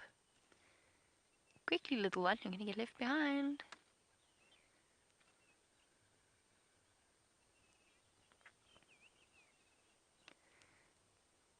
Look at that, it's incredible. Here comes the last cub with the limp, and it's walking almost like nothing ever happened. Bit of a sway to the back legs, to the hips. I'm still convinced it had an injury to its hip rather than to its leg. Now it's just got a little bit of a swing to it. Amazing. It does, it's healed oddly to me. It still looks a little bit uneven. But this lion cub, from barely dragging its paw along the ground and barely putting any weight and looking distinctly subdued and miserable, to now walking, playing in just a matter of 2 weeks. And that could well have been a break.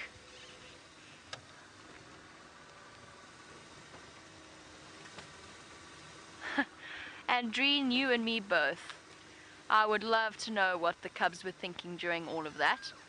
Fear, I think, would have been high up on the agenda, because their instinct must be to get out of those situations, because in this case it was 3 Birmingham boys. But in other scenarios it might have been a strange male lion that had come in and was now attempting to attack the cubs. It wasn't in that case, but it could have been, and the cubs' natural instinct must be to try and get away as quickly as possible. And I wonder if the female's fear doesn't spike in that way as well, because their instinct tells them that a male in that kind of mood is a threat no matter what the circumstances. Okay. I'm not going to try and follow them through here.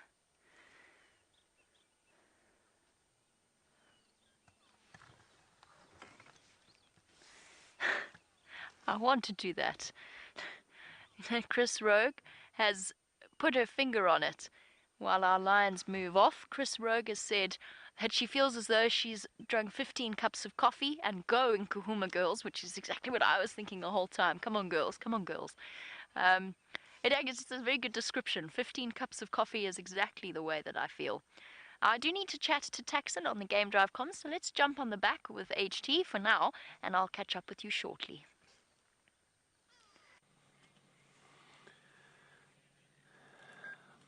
Well, what a picturesque scene. Tranquility at its finest in the African bush there. Elephants feeding in this beautiful morning light. It's just so beautiful to sit here with these creatures, and what an exciting morning it's been. Jamie has had amazing encounters down there with those lion, and very exciting to be around those beautiful, beautiful lions. We're just watching these, it's a small family or breeding herd here. There's 4 individuals with us at the moment, but there's another couple around. There was a youngster here earlier, really young one, under a year old, with his mum, but they seem to be just out of our vision at the moment. We'll definitely keep our eye out for them, and if we can find her, we'll go and see if we can see her. But these 4 have just been feeding away, consuming as all these different types of vegetation, roots, leaves, bark, tiny little shoots coming up out of the ground that they're favouring bark and roots at the moment, kicking over all different species. And some people may refer to what elephants do as damage. Elephant damage, they refer to it as sometimes, but I think my interpretation is that it's not really damage, it's impact. It only becomes damage when elephants don't have enough space. With vast tracts of land, elephants do have an impact on the environment, and they change habitats considerably. But when they do have the space, it can open up habitats for different other species to come in, grasslands, and start to occur. But when the concentration of elephants is quite high in a small area, the impact can be potentially detrimental. So it comes back down to habitat loss, doesn't it? And I think that's what's so important about these wild areas and Greater Kruger, everyone connected around this beautiful place. Hence why we have to make sure we protect these areas.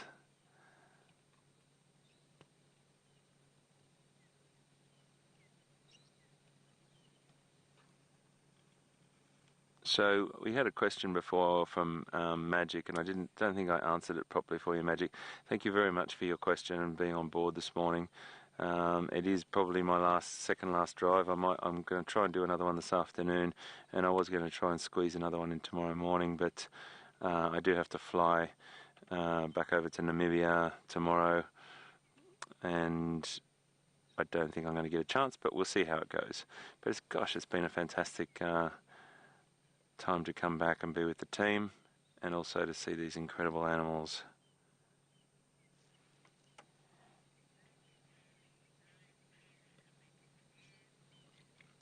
Well, this is a fantastic morning, and the lions keep moving in, moving out, doing all different types of things. There's lots of interactions, males coming in, the cubs. There was a bit of fighting earlier this morning, and that's what happens in a lion pride. It's quite tense at times and very peaceful at other times. But we're going to cross over now back to Jamie because I think the lions have come back. We'll be with these elephants when you come back to us. Look at this. The sheer courage of little Nkuhuma cubs one's gone right up to one of the males to go and say hello and to go and explore. Look how brave you are. My goodness me, and it's the one with the limp. It walked straight up and bared its teeth at the male. What you doing? What you doing? Meanwhile, the poor male is trying to sniff the female to see if he's going to get lucky. There we go, that phlegm and grimace. In the meantime, cubs have got no idea what's going on, and this is just the best game ever. Aren't these lion dynamics just amazing? This is what we've been looking forward to, is seeing this interaction. Dad? Dad? Dad? Dad, pay attention to me, Dad. Oh. Ow. This is amazing in terms of the interaction. So he went to go and have a jolly good sniff of the female and decided that he wasn't going to find any fortune there in terms of mating prospects, and thus has gone off to lie with some of the other females that are in the shade. Oh, the cubs are finding other ways to occupy themselves, which includes showing off their very impressive tree climbing skills. Yes, you got that branch. Very well done. You caught that branch. Amazing. And poor Mom, much put upon, having to deal with a rambunctious family of 5. Now, not all of these are her cubs. I'm not sure which female this is, whether it's the older one or the younger one. Looks like the younger one, in which case she's the mother of the triplets.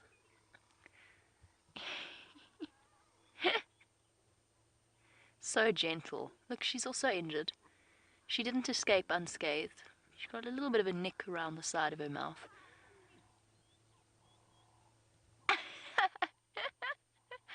I got this branch and I'm not I'm letting go. And those snarling teeth that the female is showing the cubs, absolutely in no way a threat. She's just kind of exhausted, and can you blame her? And especially because these little guys have got some serious milk teeth on them, like little needles, and they don't hold back when it comes to suckling. What you found? What's over there? That's so exciting. I love that look of focus that the lion cubs get in their eyes when something's attracted their attention and they want to go investigate. It's a determination. Perhaps it's something they share in common with toddlers, I'm not sure. Spent much time around them, but I imagine it's something similar. You're welcome, Tax. I don't know what it was, and I don't want to reposition and startle them at all.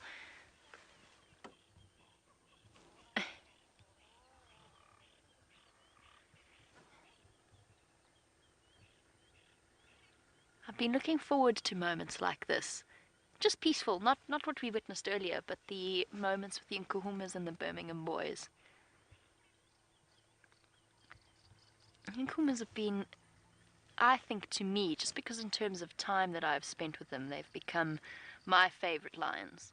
I don't know why. I think it really might just be the time that I've spent with them. You shouldn't have favorites, but I can't help but become slightly more attached to them because of the time that we've spent with them. Siberia Zumi, I honestly don't know when the Nkuhumas were first seen on Djuma. I'll find out from Taxon and Aubrey. Perhaps they know. They'll be able to give me an answer. And in the meantime, by the way, poor Amber Eyes has not managed to escape the attentions of the male and rejoin her pride. She's thoroughly stranded about 500 meters away. Oh, what's happening over there? Oh, family portraits in this glorious morning light. It's like the lions planned it. It's ridiculous.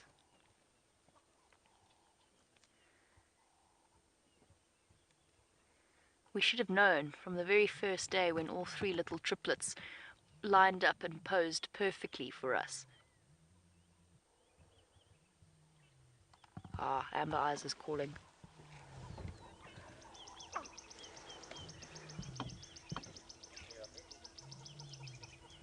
Somebody's had its nose in mud, or water, or something.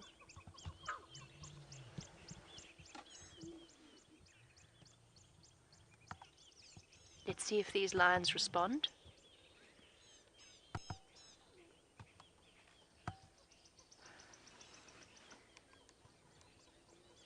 Oh, and wow, I didn't think about that because my grasp of time differences and time zones is a little bit silly. But for those of you who are in the more western parts of the world, it's a lovely reminder that's come through from Dina. Very, very valid point. It is still World Lion Day for those of you in the western half of the world. Lovely, lovely reminder. So, what a spectacular sighting to remind us just how incredible these cats truly are on a special day that's basically just there to remind us to remind us that we should be so invested in conserving them. And our lions have come out in full force to demonstrate just how special they are. Amber Eyes and the males calling behind us, softly. And the other females, are they thinking about going to join her? Trying to rescue her, perhaps? I doubt it. They're hungry.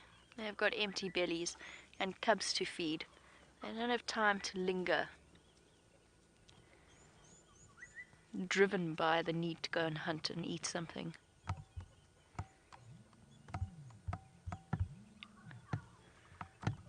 And the little lion cubs are now setting up a cacophony of calls to call their mom back.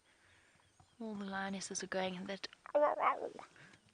perfect sighting for World Lion Day. Dina, thank you for that reminder. It doesn't get better than this. A family of lions doing what lions do best, giving us an insight into their loving behavior, their protective behavior, and their wild behavior.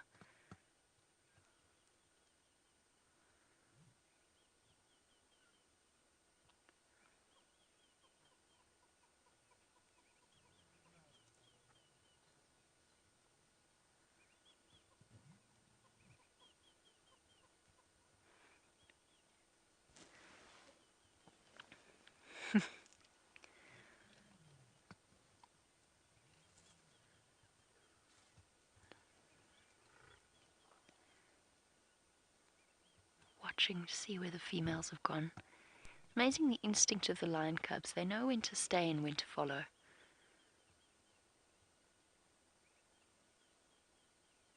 They still look so tiny and vulnerable. Yet when we compare them to a couple of months ago when we first saw them, I bet we'd get a fright, actually, as to how much they've grown. The lion cubs do grow incredibly quickly. In 6 months' time, these little cubs are going to be barely recognizable. Just trying to work out exactly what's going on here and where everybody's going. The female has disappeared now, and she's gone off to go and hunt. One male is lying down, the other male has gone off back towards where Amber Eyes and the other male are. And the female in front of us is growling at the male.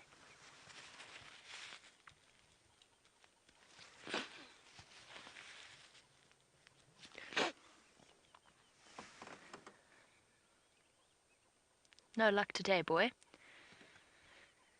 Oh, some fresh injuries, a little bit of blood. I think that's the young lioness.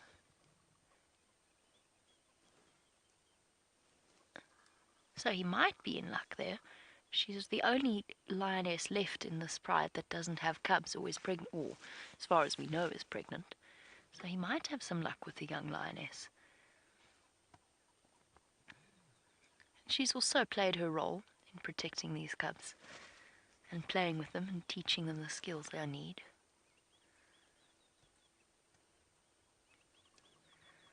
Amazing the social bonds between the lions. It's a good point from Liz, and I'm going to say no, but she's raised an interesting point, which was, do I think the animals are crabby due to the the weather conditions or the dryness. Not for the lions, no. So actually, the weather conditions for them recently have been utterly perfect. Hunting is easy, there's water places that they can go, there's plenty of water to drink, they're not reliant on vegetation to eat, so they don't have to worry about the lack of nutrients. And the wind's been howling, we've had a couple of dark nights, plenty of opportunities to hunt, although the females haven't been successful recently, quite probably because it's a difficult stage with little cubs. I really honestly just think that that was fighting over Amber Eyes, who was behaving in a flirtatious manner, probably to distract the males from the cubs. I think the males started fighting over her and the females stepped in to defend the rest of the group. That's what I think played out there, but I'd have to go back and rewatch and look at the footage. But what I'm really noticing in the more and more time we spend with the Nkuhumas and the cubs is just how essential the bonds are between pride mates. And they're the only social big cat, which is why World Lion Day provides us with an opportunity to examine just how fascinating they truly are. Little one, where are you going? Going to go and find the young lioness. Maybe she'll play with you a little bit.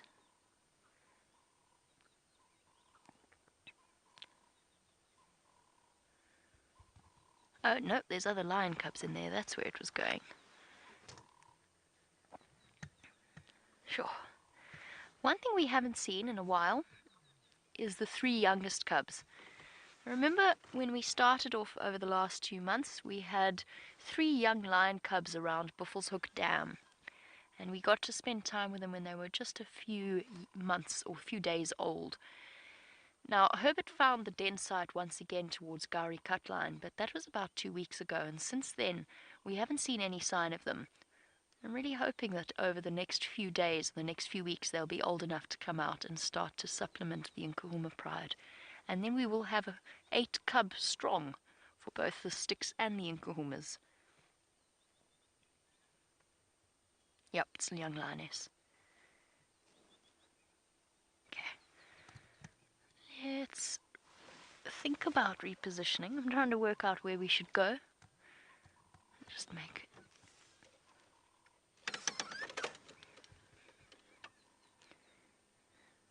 it. And there you go to Nemo. Yes, there are 8 little cubs. Before I reposition, let's finish answering Nemo's question. There are 8, as far as we know, there are 8 Nkuhuma cubs. The reason that we haven't seen 3 of them is because they're too small. They haven't been out yet. Oh, what's happening, ladies and gentlemen? Yeah, young lioness, male hoping he's going to get somewhere.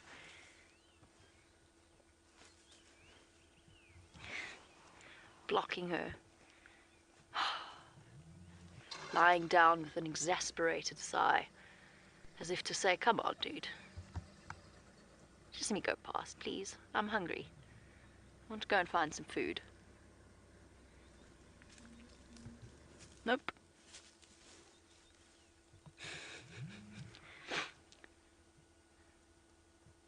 Going to settle down here and guard his best prospects.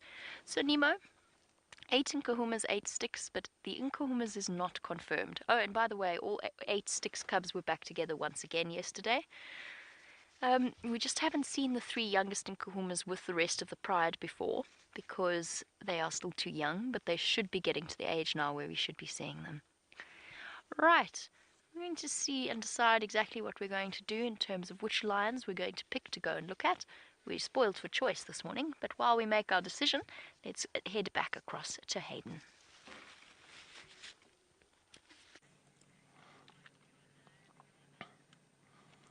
What fantastic interaction those lions have had, and what a pleasure it's been to be there with Jamie. It's just one of those moments when you have those unforgettable encounters with lion prides. It's just great stuff. We're still sitting with this elephant. That's only a small group. It's only 4 individuals. They are others in the herd, but they're just not visual to us at the moment. And they're through a little bit of vegetation there. We're just sort of staying on the road and watching them, but it's just a good indicator of how long elephants will feed for, approximately 16 hours a day, and they have to consume vast amounts of vegetation to fuel those huge bodies that they have. I'll just move forward a bit.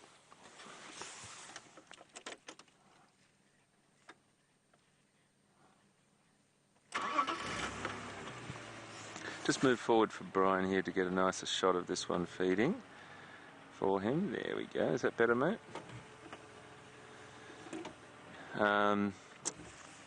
Virginia from California has just asked a question: what's more difficult on the elephants in these hard times, lack of vegetation or lack of water?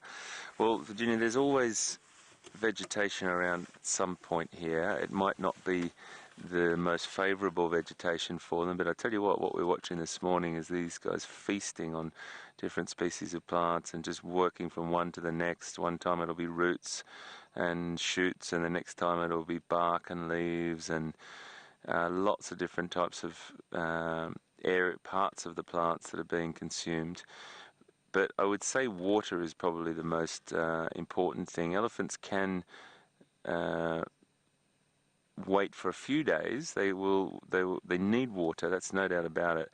But they like to drink every day. If they can drink twice a day, brilliant, if there's available water.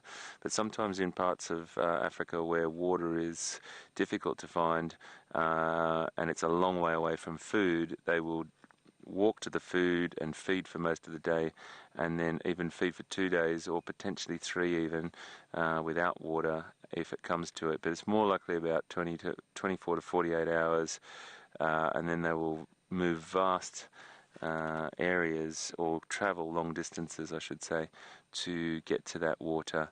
Particularly happens with desert elephant more in Namibia and more arid places. But here they have a permanent water source. There's 2 permanent water sources on Djuma and several others around excuse me, on the reserves surrounding here. And these elephants will know where they are, and it'll be the matriarch, it'll be the female, or normally the oldest, more experienced female that will make sure that happens on a daily basis. So the welfare of the herd definitely depends on that matriarch. Her leadership is absolutely the most important thing. Just going to try and move into a better position for Brian.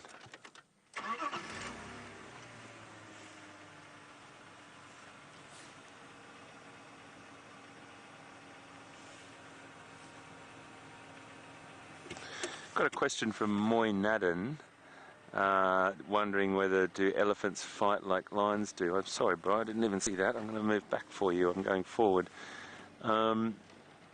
Do elephants fight like lions do? Well, I wouldn't say they fight like lions do. They will have interactions.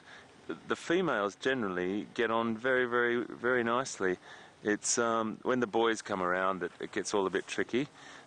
Sounds like a species we all know and love, doesn't it? I just think I'm just going to go back a little bit further for you, mate. Try and get some of that vegetation out of the way. How's that? But they will have interactions, particularly the males. When the males are fighting for dominancy or over a breeding female, the boys will have tussles that sometimes they look incredibly and sound incredibly fierce, and sometimes they are incredibly fierce. You will have an elephant with a tusk that can definitely fatally wound another elephant. It does happen. It doesn't happen a lot, but they also will break their tusks in fights, particularly the males. But generally speaking, they're a very, very calm, organised. Wow, that's pretty cool.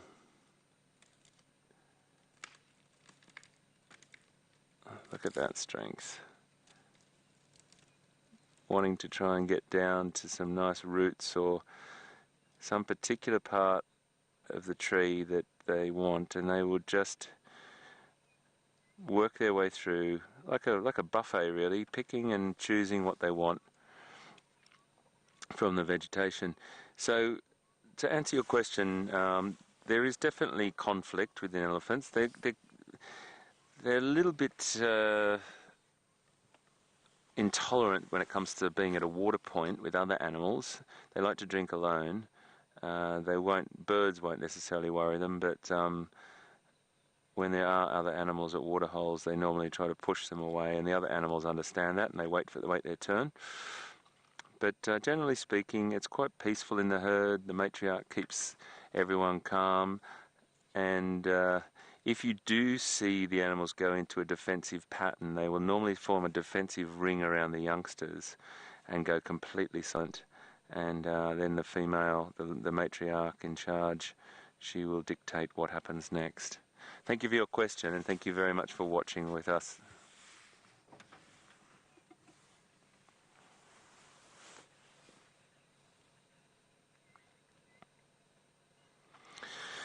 Magical has got another question about which elephants are affected mostly by the drought, the adults or the babies.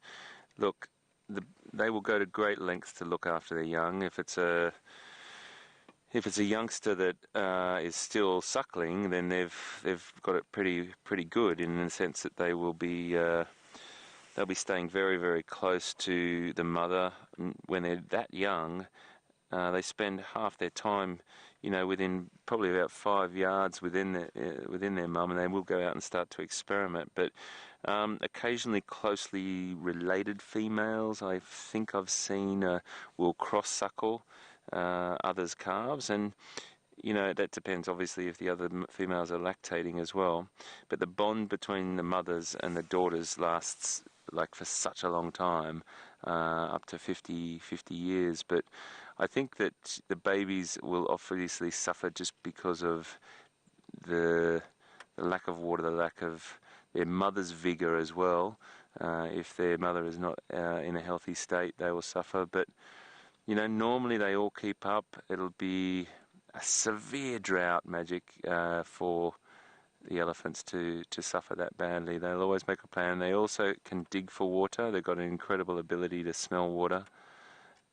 So I would say that, yes, the little ones would suffer to a point, but they do go to great lengths to look after their whole family.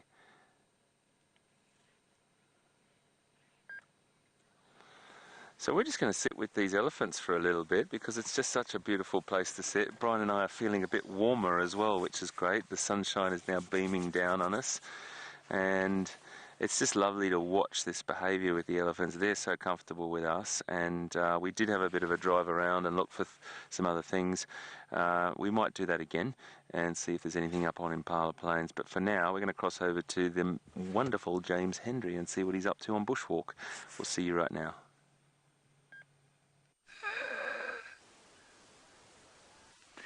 There, everybody. I must apologise for our absence. Jean-Andre broke the backpack, didn't you, Jean? He's very silent. You can hear everybody. He's very contrite and sorry for himself. He broke the backpack. We don't know what he did. He says it was just some battery glitch or something. He doesn't know what he's talking about. He promised you he broke it. Anyway, what we're looking at here is, he didn't really, is a blue waxbill's nest in the branches or boughs of a flaky bark acacia. And this acacia tree has provided homes for many animals, provided nutrition for many animals, and indeed it has provided a wrapping post for a number of animals. And obviously the home there. Now, if you look at it, it's got a number of fairly large thorns, and here's one of them. This one has not been occupied, but here's one that has. I'll just pull it off without impaling myself on one of these rather impressive thorns. I mean, you wouldn't want to stand on that. It's the kind of thing that Jean-Andre would stand on, and of course it would go through his boots into his foot, and then he'd require help getting to the doctor, as he did last time. It was very irritating, everyone. He couldn't drive a car. So I had to take him to the doctor while he sat there with this swollen, disgusting, pussy foot. Right, there... there is the spongy material that the slender ant will eat when they go in here. Now, there are no ants around. I think that's because we're in the middle of the winter. But you can see that there is this sort of swelling, and that swelling, it's obviously a hormone that inspires the growth of some sort of spongy stuff inside the thorns. And apparently it's very good to eat for a slender ant. I'm going to eat some now.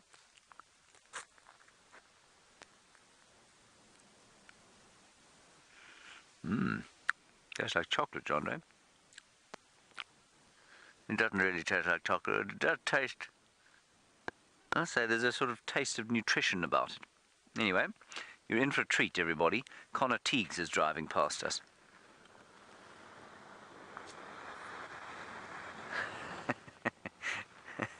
That's only funny because Connor, if there's one thing in the world he hates, it's to be on camera. Right, so those are the two of the things that are in this tree. And I'm going to show you one more thorn, just to prove that something did actually live in it and eat it out. Jean-Andre, I can't get it off. You just put the camera here. Look over here. See there? Are you with me? You can see there that that spongy stuff's been eaten out by the slender ants. I think that's wonderful. Then, if we look down here at the base of the tree, you can see that it's been subjected to a bit of abuse, this poor tree. It's been rubbed upon, I think probably by buffalo initially. You can see there's mud here. The impala don't move in the mud. They'll obviously go and drink, but they don't put mud all over their body. So I think that this was probably rubbed upon by a buffalo that came past here, decided he was probably a little bit itchy. And I don't know if you've seen what buffalo do, but it wouldn't have just walked past the thing. It probably did this. It probably pushed it over and then sort of walked over the top of it and lay on top of the tree. And they scratch their undercarriages like that. And then they leave the mud everywhere. But the tree's still alive. And apparently, if you've got sore eyes, what you do is you take pieces of these bark and then you can soak this bark in water. So you can see it there, this flaky bark. You can soak that in water, and apparently you can put a sort of diluted part of the decoction into your eye, and that will help it. I suspect water probably works just as well. Now, Tasha Michelle, I think that was your name, was that correct? Tasha Michelle? You want to know if anybody else will use this nest over here? Tasha, I don't think so, no. And I mean, I suppose the waxbills might come back during the next during the next mating season, which will be very soon. But no, I don't think anything else is going to use it. The birds are very specific about their nests. I'm trying to think of any that steal from others. Yeah, I mean, some of the hole nesting birds will go and steal from each other. So the barbets and the woodpeckers and probably the lilac-breasted rollers, they might steal nests from each other or use nests that were previously occupied by others. Parrots, the same thing. Not these ones. They tend to be very specific, the owners and builders of the tree nests. Right, Chandra? We can carry on.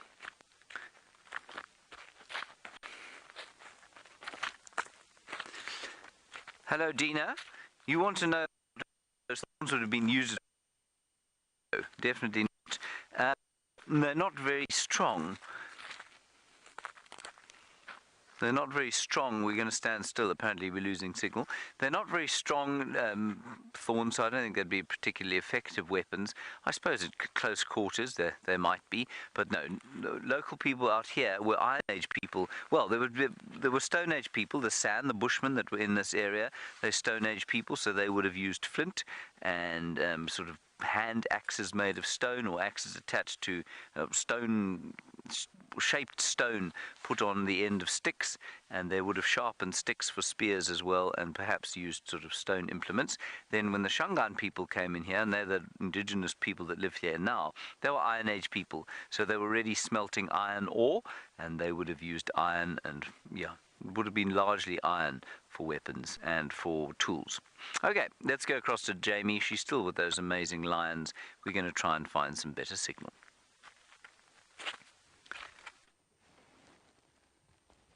We're actually with a different group of lions. I had two missions for once we left the cubs. The cubs, by the way, went with their moms into some very, very thick bush where we couldn't follow them, into the river system that runs through that block. I decided I was going to come and find Amber Eyes first, see how she was doing, and then try and follow the other lioness. Sorry everybody, I'm having problems with my microphone. There we go, that should be better. That'll make life a bit easier. Sorry for the tapping. In all of the chaos, my microphone keeps pulling down my back and trying to escape into my ponytail, which is definitely not where we want it. So I've actually killed 2 birds with 1 stone here, accidentally, in that I found Amber Eyes and the other female that got up and moved. My suspicion was, after she got up and moved, I realized that she was probably the mother of the youngest set of cubs. Now, I can't see their faces clearly enough. I think that's Amber Eyes sleeping there, and I think that the other female was going to feed those cubs and got distracted by the presence of one of her pride mates. You can see the separation here. The female's on the left and the male on the right. And after all of that, no luck for our male lions. It doesn't seem as though any of the females are all that interested in their prospects.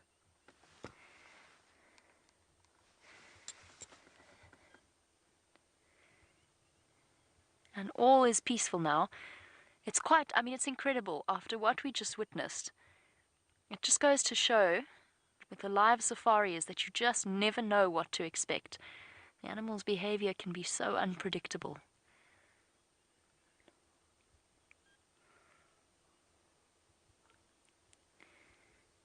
Okay, sorry, bear with me. I just need to speak to Mike on the Game Drive comms. Mike for Jamie. Morning, Mike. Most of the Ngala have gone into the Skova between Mvubu and Galago shortcut, but I've got 2 Mafazis, 1 Madora here just off Mvubu Road.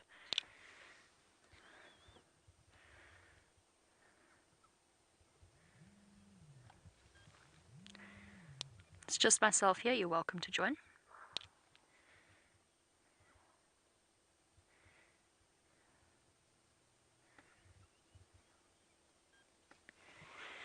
Copy, I'll let you know when I have your audio. Is that fly irritating you, mister? Oh, battle-scarred Birmingham boy.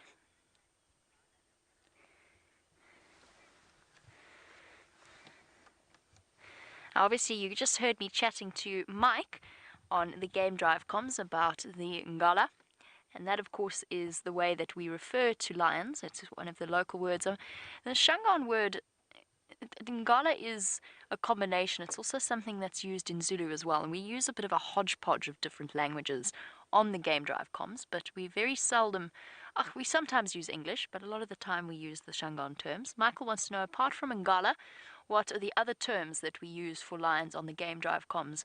The only other term we will use is Ngala. Is lion. We'll say it in English. We don't use the Sotho term, which is Tau. T-A-U. Tau is another word for lions, but we are up in more of a Shangaan area, so we tend to say Ngala rather than... In fact, I don't know many game reserves that use the word Tau. There's lots of them called Tau, but not many will use the word Tau on their Game Drive comms or their Game Drive radio. And of course, the Game Drive radio is one of our most valuable tools out here, and it might interrupt our train of thought every now and again, but it is invaluable in terms of planning your drive, making sure that we get some amazing sightings, the guests get amazing sightings, and we basically share our expertise in terms of finding the different animals, making sure that we spread out and manage to find as much as possible.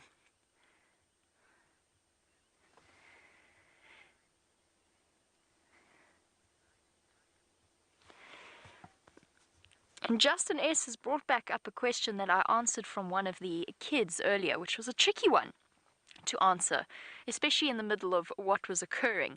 But one of the kids that were watching from the school drive this morning wanted to know whether or not lions will ever eat each other if they are hungry. And Justin S. was wondering if they will ever participate in cannibalism. Yes, there are recorded cases. What often happens, probably the most common case or the common occurrence of lion cannibalism, is when a male lion has killed another lion during a territorial takeover. So you see it often with males. They will kill their rival and then they will nibble a little bit around. They generally don't tuck in properly. It's up to the hyenas to finish off a lion carcass. And if they happen to stumble upon a dead lion, they might chew on it a little bit, but generally they tend to avoid that level of cannibalism. There are recorded cases as well of lionesses eating their cubs in desperate times, which sounds to us absolutely terrifying. But if you think about it in terms of nature, the cubs are not going to survive anyway if the mother's in that terrible condition. And her instinct tells her that she must do whatever she needs to in order to survive, which might include eating the cubs so that she remains alive and can produce the next set of cubs. But those circumstances are incredibly unusual. Male lions also sometimes eat the cubs that they have killed during a pride takeover. Most of the time, though, they kind of chew on them a bit. Sorry, this is very macabre conversation. They kind of chew on them for a little bit and then leave them to the hyenas to go and collect. And now that everything has relaxed with our magnificent lions, let's go over to Hayden and his true kings of the bush.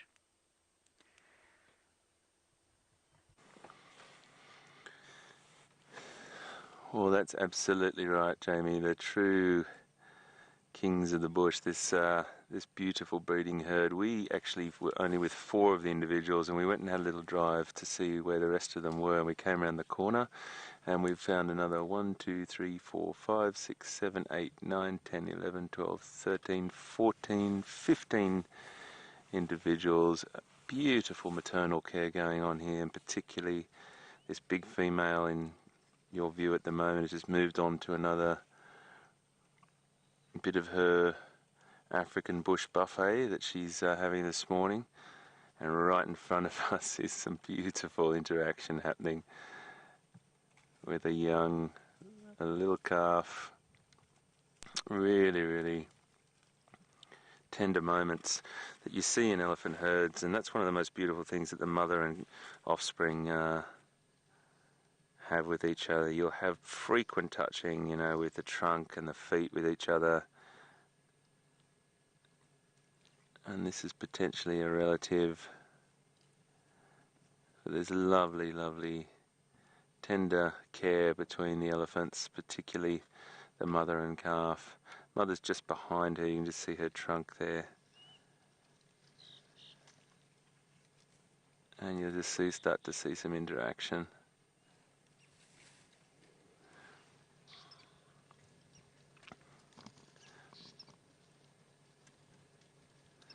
So when the baby is born, you know, they're looking at a pretty decent sized calf. We're looking at something around the size of about 120 kilograms, which is about 260 pounds roughly.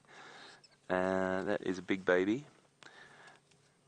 And the mother is always with that baby, helping it to its feet, using the mother's foot and trunk if it falls over, and they just use that trunk like a helping hand with their babies. It's beautiful. If it's really beating heat, I've also seen the mothers push the real youngsters underneath them to get them out of the sun. But this little baby might come and investigate us a little bit more. We'll just see.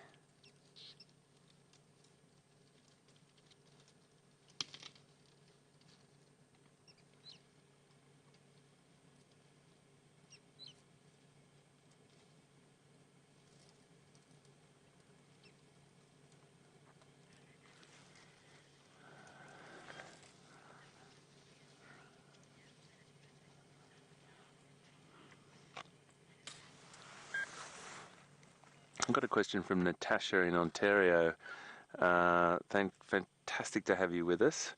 You want to know what is the heaviest tree that an elephant can push over? Well, I don't think I could answer that accurately, Natasha, in the sense of how heavy the tree is, but I've seen them push over some incredibly big trees that you just don't think are possible. But it's the big bulls that do knock over those trees, and they use their head and their trunk, and the sort of just where their trunk leaves their head in the length of it, and they push, and they'll use their body weight, they'll lean against it, But we might be able to find one either this morning. I'm not sure if we'll get it in this morning, Natasha, but if you're watching and you do have the opportunity to stay with us for the afternoon drive, I'll try and see if we can find a big tree that they have pushed over to show you, because it's easier to show you a visual of that.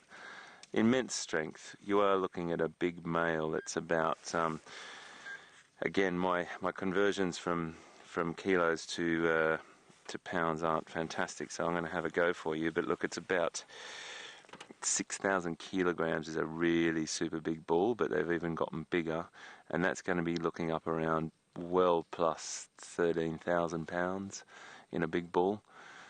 So it is an immense creature. We've got a little bit of a tussle going on over here, Brian. Two individuals just down here, mate.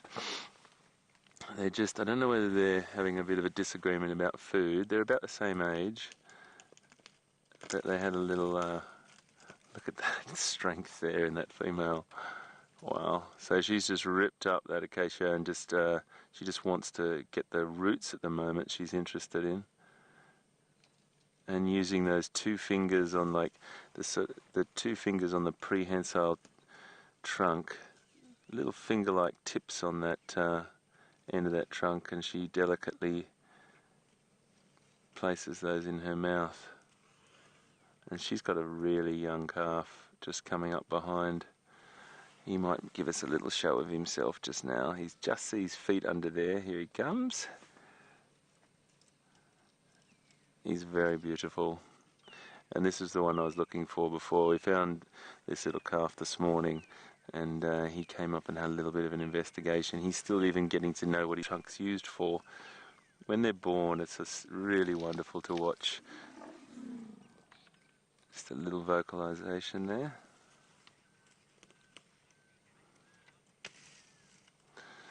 Got a little comment from Amy. Welcome aboard, Amy. Great to have you with us. You saying you love how little elephants, baby elephants, flop their trunks around. I do as well. It's very funny. They don't really know what it's for. Look at this little one here. I think there's even a younger one somewhere, so I don't think that's the one I was thinking about. There's a little bit of wrestling going on here.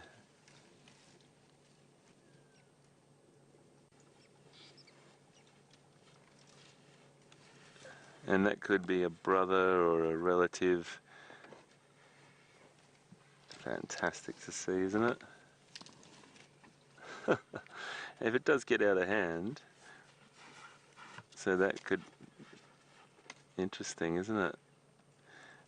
Interesting, so that could be actually the baby's brother or sister. I think it could be a sister, and then, you know, don't mess with my little sibling. Who knows? But these two were having a little bit of a tussle before anyway. Just lovely interaction.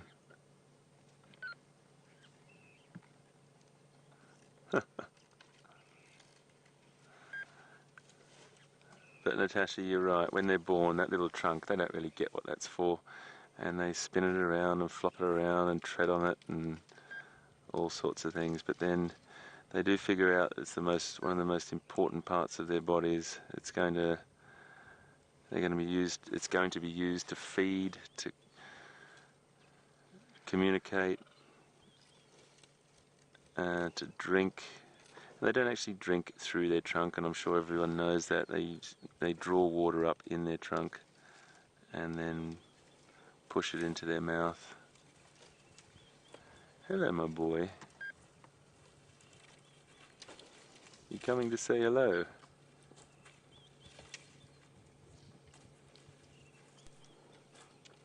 You coming to say hello?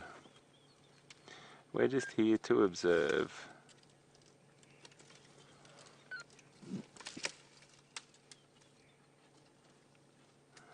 We've got a question from MC Chef. Are elephants really scared of mice? No, I don't think so, MC. I think that... hello. There's a couple of little vocalizations going on here.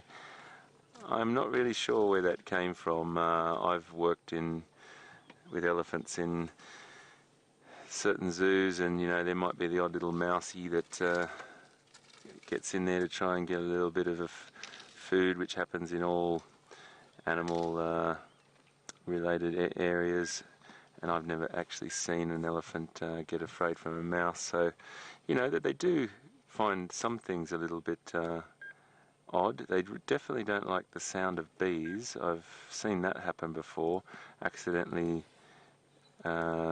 disturb a beehive in a tree, and that really did make the elephants, particularly the matriarch gave the call, and they skedaddled. They got out of there as quickly as they could. And I don't know whether it was the sound or what it was, but I think there's even some trials of the sound of bees being used to try and deter elephants from certain areas. But thanks for your question, and such a beautiful sound. Great to have you on board this morning with us. Really using that foot and that trunk to dig up the roots. And each individual will have a different preference. Some will be eating bark, leaves, roots, shoots. Hello, my girl.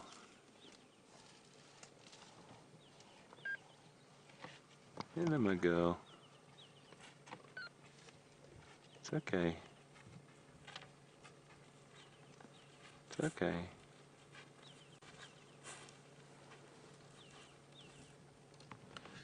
It's okay. It's okay, darling.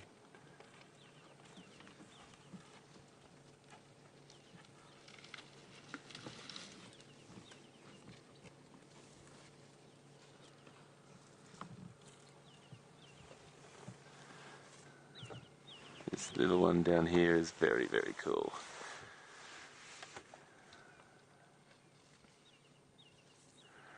So you can hear them munching away, crunching, munching away down there, and they're grinding up this vegetation in a pretty incredible set of teeth.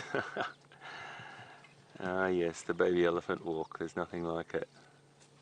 Where's Mum gone? Whoa, where's Mum gone? Ah, there she is. Relax.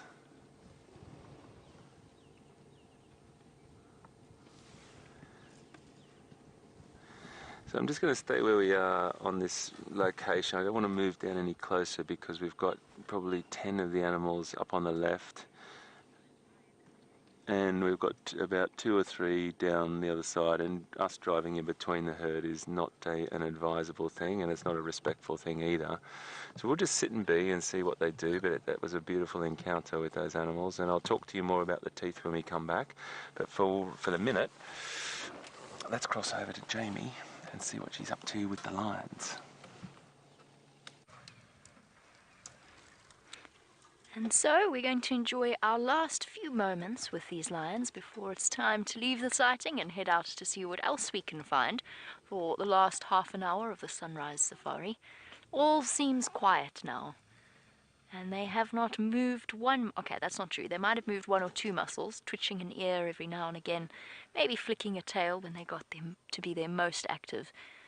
But for now, a lot of energy expended, and it's time to rest and recuperate.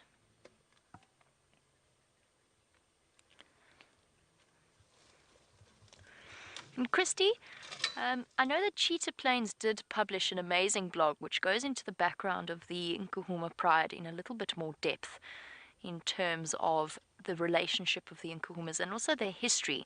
I'm going to try and catch Andrew and Ephraim at some point and have a long chat about the story behind the Nkuhumas, because they've been here for many generations and they have fascinating stories. But as far as I can tell, Amber Eyes is one of the eldest females. However, she is not the oldest. The oldest female is the mother with cubs, and in fact, the one that may have moved off into the drainage line with the middle set of cubs. Sorry, I really hope you're keeping track of this and jotting it all down on a piece of pen and paper. From what I understand, that female is either the mother of all 4 of the rest of the lionesses, but with Amber Eyes being the eldest and the rest of them being her young sisters from a different litter, or she is the mother of some of the females and the rest of them are nieces. They will all be related to each other, but Amber Eyes is not the mother of the pride. She's not the oldest member of the pride, as far as I can tell. That's just by judging and looking at the condition of their teeth and so on. However, she is older than the other three. And what makes her so unique, of course, is the characteristic that gives her her name, which is those bright orange eyes of hers. And she does really seem to play, all lionesses play a critical role, but it seems to me that whenever there's action happening, Amber Eyes is in the forefront. Whether it's a buffalo hunt or a situation like the one that we witnessed this morning, she's always there. Somehow, there is definite characteristics to different individual animals. Leopards are the same. Some individuals have got more character than others and aggression. It was the same with the Birmingham boys. I always felt that the youngest member of the group, that they called Scrapper or Tokolosh, he has since been killed due to natural causes. But I always felt that Scrapper, to me, had displayed a huge amount of character. He was the youngest, he was the smallest, and yet, or one of the smallest, and at the same time, he was also he was always in the front, again, like Amber Eyes, in the front of all of the action, storming buffalo kills, one of the first to lead the assaults against the Matimbas, at least the audio assaults, when the Birmingham boys moved in and roared. As far as we knew, the Birmingham boys and the Matimbas never came to blows, but that could be, we only spend a certain percentage of these cats' lives with them, so we don't know exactly what went on behind the scenes. For now, though, all is peaceful, and the Birmingham boys have done their amazing job of producing cubs and looking after them in terms of protecting the territory. They've now fathered 8 Styx cubs, 8 Nkuhuma cubs, and are doing a good job of protecting this territorial region. So they've done what male lions should do. Now we have a question, which is, of course, we've spent the majority of our morning with elephants or lions, and the question is whether or not lions are afraid of elephants. And the answer is yes, they are. Sort of. It's not really fear. They're wary of elephants, and elephants often chase them, but the lions are quite lackadaisical about their approach because they know that they're faster and more agile. So they'll let an elephant walk right up close to them if the elephant doesn't see them, but if the elephant comes running at them, then they'll get up and they'll run 50 meters away and then lie down again.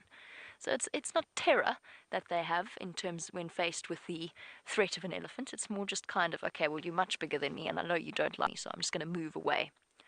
And speaking of moving away, we're going to leave our sleepy lions and head out and see what else we can find. But for now, I'm going to send you back onto the back of Wendy with HT and Brian.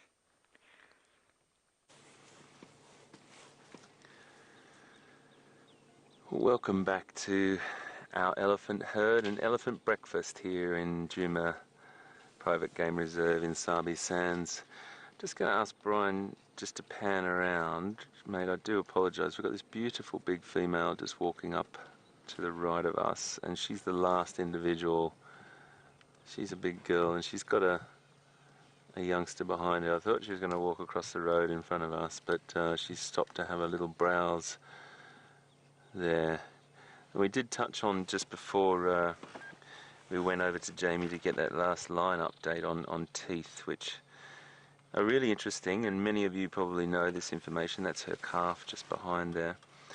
But the elephants get 6 sets of cheek teeth in their lifetime. They get 2 upper and 2 lower, and they increase in size, and when they actually move into place as the animal outgrows and wears out the previous ones. Hello, my girl.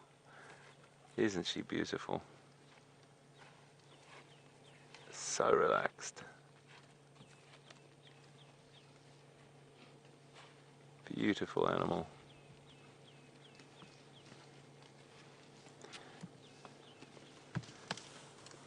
And here comes her little one.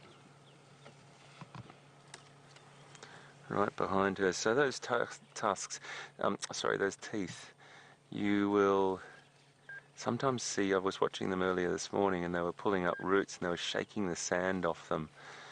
No one likes sand in their mouth, do they? Hello, little one. And then on that little one there, you can just see as he's opening his mouth there, those modified, fantastic incisors that are continuously growing That's what we call the tusks, and they'll continuously grow, and there's some animals that have got massive tusks and others that don't. There's some even tuskless females. It's just a genetic thing that occurs, but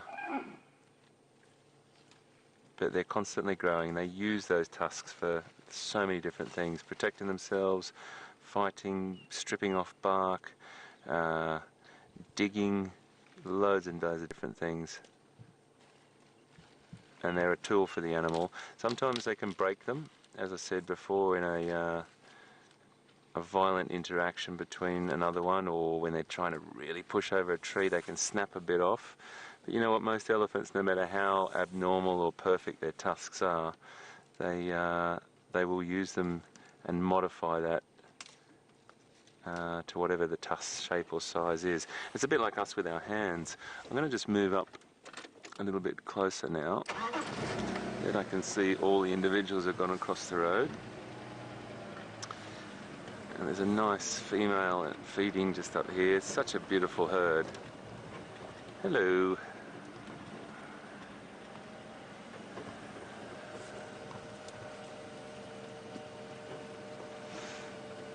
I do often talk out loud when I'm approaching elephants, and it might be, some people might find it a bit weird, but I used to work with this guy in the zoo in Australia years ago, and I started working with elephants with him. His name was Joe Haddock, and he was a legend. Such a great guy, and I always used to hear him walk up to the ellies or even rhinos or giraffe, and he'd always just go, easy, easy, just to let him know they were there, he was there. That's just something I've always done. It's just sometimes, who knows? We will never know whether it is a thing that they hear your voice or not. But they're very, very relaxed with us in these vehicles. They're habituated to the vehicles.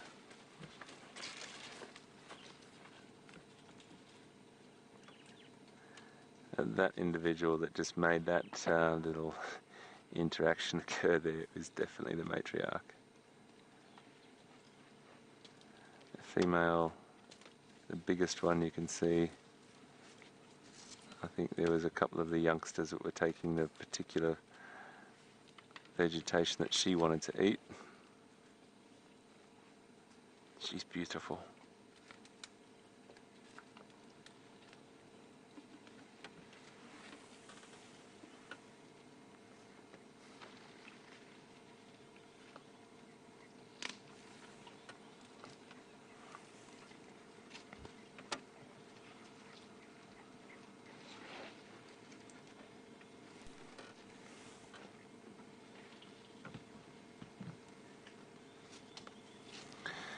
And you might think an elephant's skin is, you can just looking at them right at this one in front of us, and how wonderful that wrinkly skin is. It's actually naked skin in the sense that it's got small sensory hairs in different places, and bristles on the tail, and eyelashes. But hear that? Did you hear that at home? I hope you did. There was a really beautiful sort of subsonic rumble that occurred then. Communication between the animals at frequencies so low that a lot we can't hear. Yet they're not in our audible range. But what you can do is record elephants and then speed up the recording, and you can hear some of the frequency. Sometimes you can put it into a bit of technology that will mix it with another frequency and then make it an audible sound for us. And those studies have been going on for 30 years.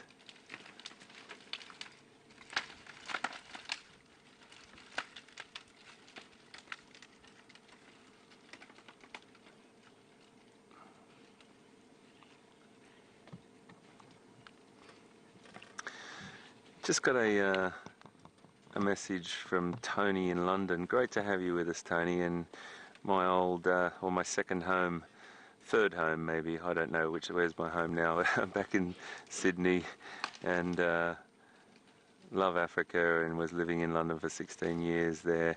So Tony, great to have you with us in old London town. and you want to know what my and thank you for sharing your thoughts and enjoying our time. But that's definitely the matriarch. She just gave that youngster a bit of a kick out of the way. Tony, your question is, what's my most hair-raising moment? I think my most hair-raising moment, this is probably going to shock you, was like we've had some interaction with animals. Obviously you don't try and get yourself into situations ever with an animal that disturbs it or puts you in danger, but you are obviously taking calculated risks when you come up to different animals. But hopefully we do it respectfully and ethically, and we're morally sound in that. But I'm going to say to you, one of my most hair-raising moments was when I accidentally I fell asleep in, this might sound a bit strange, but I fell asleep in my tent with my feet sticking out my tent in Mozambique, and woke up in the morning and I'd been eaten alive by mosquitoes. And it was a very, very silly thing to do, and I didn't know whether I had malaria or not, and I had to wait for the signs and the symptoms. And even though we think, you know, big animals and all the dangerous animals are the threat, sometimes the smallest thing can be the most worrying and hair-raising. Anyway, the sadness is I did get malaria, but that was my own fault, and the key to malaria is don't get bitten. But that was a hair-raising moment for me, that is for sure. I did have one time where I walked some people back to their tent in Uganda on safari once, and I walked them back to their tent, and as I was walking back to my tent, unfortunately there was a lioness on the pathway, and she was lying down, and I had to go into a person's tent that I didn't actually know and knock on their sort of tent door and say, "Excuse me, can I come in to your tent?" And that was a bit of an odd thing to ask a couple that you didn't know on safari, but I had to just go in their tent for a few minutes while this lioness departed. So yeah, there's always moments, there's always stories, and most of the time you've got yourself into them, Tony, and we always try and make sure that we do the right thing. We keep our best practices really important when you're watching wildlife.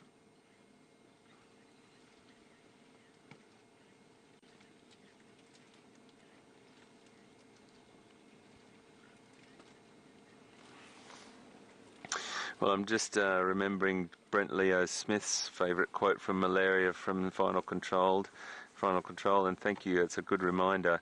It only gets serious if you don't take it serious, and that is very, very true. Malaria is a very, very serious problem throughout the world, and you do take it seriously, that's for sure.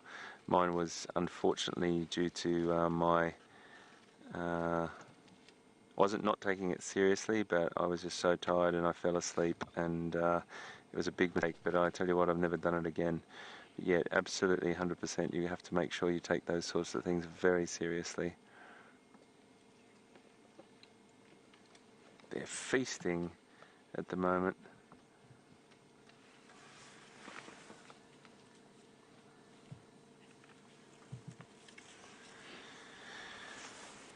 Well, Brian Thompson, you have a very, very interesting question, sir.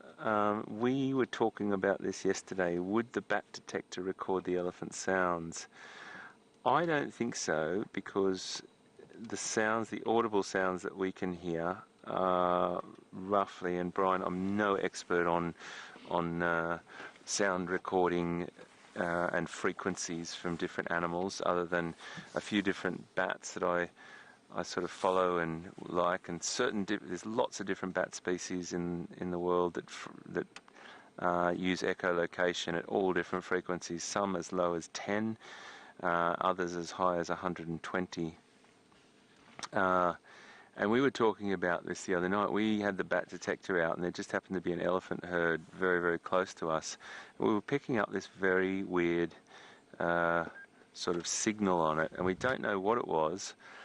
I don't think my bat detector goes low enough to pick up the frequency, but do you know what? We might try it this afternoon, or we might try it later if we come across. I don't really want to do any experiments right now, particularly, Brian, as you can imagine. This herd is, it probably wouldn't, I doubt, highly doubt that it would affect the elephants, but under no circumstances would I want to disturb this beautiful breeding herd with a noise that they've never heard before. So, but you know, from afar, we could just do a little test and see if I could turn the volume right down in the vehicle for myself and just test if we can pick something up. But it was a weird sound, Brian, I have to say. But we'll bring that little bat detector out later this afternoon again and see what we can hear. Anyone that hasn't seen it, we're just trying to pick up a little audible sound from the echolocation of different bat species. Bless you, Brian. But thanks for your question, Brian. It was definitely a topic of conversation.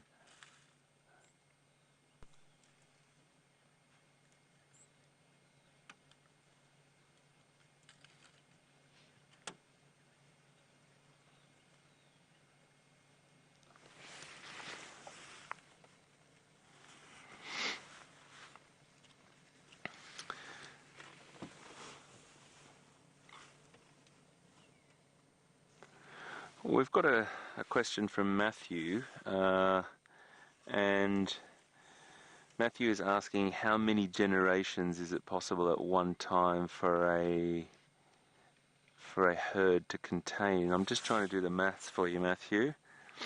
Okay, so if an elephant starts to breed around 10, 11 years of age, and gestation is roughly 22 months, and then you've got a interval between calves between 4 and 9 years, goodness me, 4 and 10 years sort of thing, and that's a bit of a variable there. I would probably guess that you would maybe get 3 generations in the one herd, because elephants cease breeding sort of production at about 45 roughly. So you might get a matriarch that lives later than that. She might not be breeding, but you might have offspring from her. Maybe 3 generations, I'd say, Brian, would be average or potential. Maybe at a pinch 4, but I don't think it'd be any more than that. Just going on that sort of information that is, you know, breeding starts at about 10, gestation another 2 years on top of that, which gives you 12, 13, and then you've got about anywhere between 5 and 9 years, 4 to 5, 9 years. Yeah, that's what I'd probably say, Brian. About 3, maximum 4 generations within the herd at any given time, with that original female matriarch getting, if she pushes 60 or hits 60, 50 to 60. Great question, mate. Thank you very, very much. I'm just going to try and change position for Brian to give him another angle, because we have been on this female for some time. It's a little bit tricky to try and get some pictures of that little baby just there, the little calf.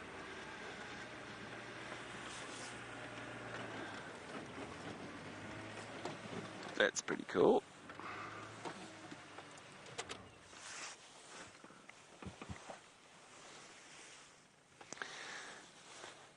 Tender, loving care from the mother and the family over these youngsters. Little leg propped up there, leaning on one of his siblings potentially.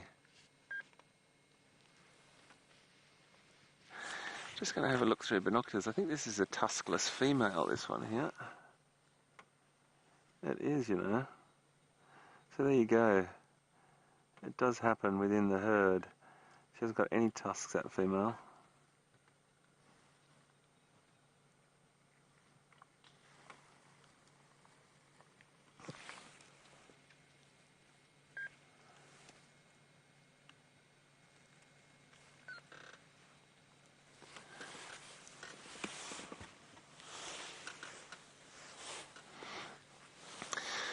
So folks, with just a short amount of time to go in our morning drive, I don't know, Brian and I just had a chat about it before and said, should we just sit with these guys and be? And it's just such a beautiful thing. I know you've seen a lot of elephants, but it is such a peaceful way to have a morning drive. And we did have a look around and there wasn't a lot around, and rather than driving just around the reserve, I thought it's better to have a very beautiful encounter for some time with this elephant herd, and Brian agreed.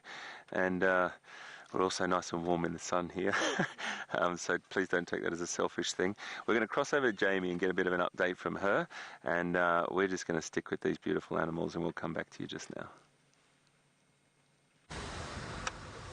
I definitely think that having those peaceful elephants is a nice contrast to our dramatic morning. And it seems as though the sounds of that lion fight have scared practically everything away from this area. Just go over this bump a bit carefully.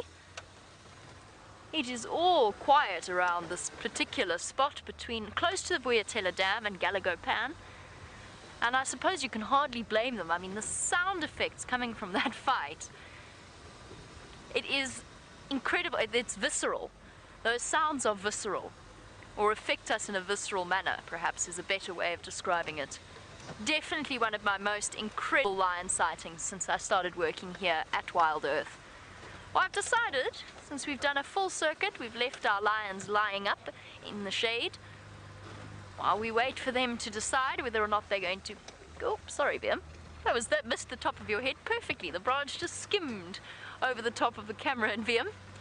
We're going to go and check Galago Pan for two reasons. One is that the lions might have decided, after all of that drama, that perhaps they would like a drink. It's the closest permanent water source to that area. And then, on the other hand, I want to see what's around that area, because those lionesses definitely look as though they could use a seriously good meal. I want to see perhaps if there's some buffalo around there or something similar, because now that they've got the males with them, they could certainly do with an extra set of paws or two, to help them hunt down a meal. The difficulty with that, of course, is that with the extra strength of a male lion, that helps, especially when they're hunting something like a buffalo.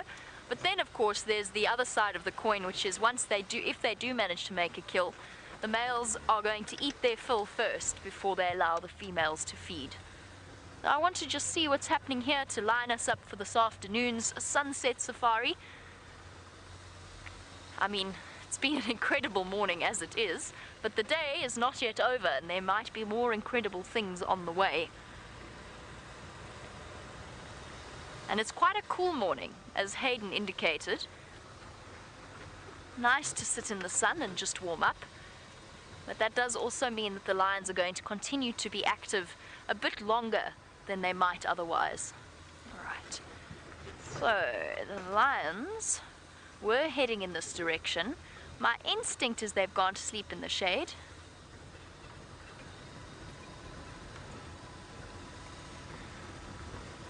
And while we're just chatting and looking for something in general, Lauren, a lovely question. She wants to know what our favorite animal in Africa is and when I decided when I wanted to become a safari guide. Lauren, my favorite animal is a difficult one. It depends upon my mood.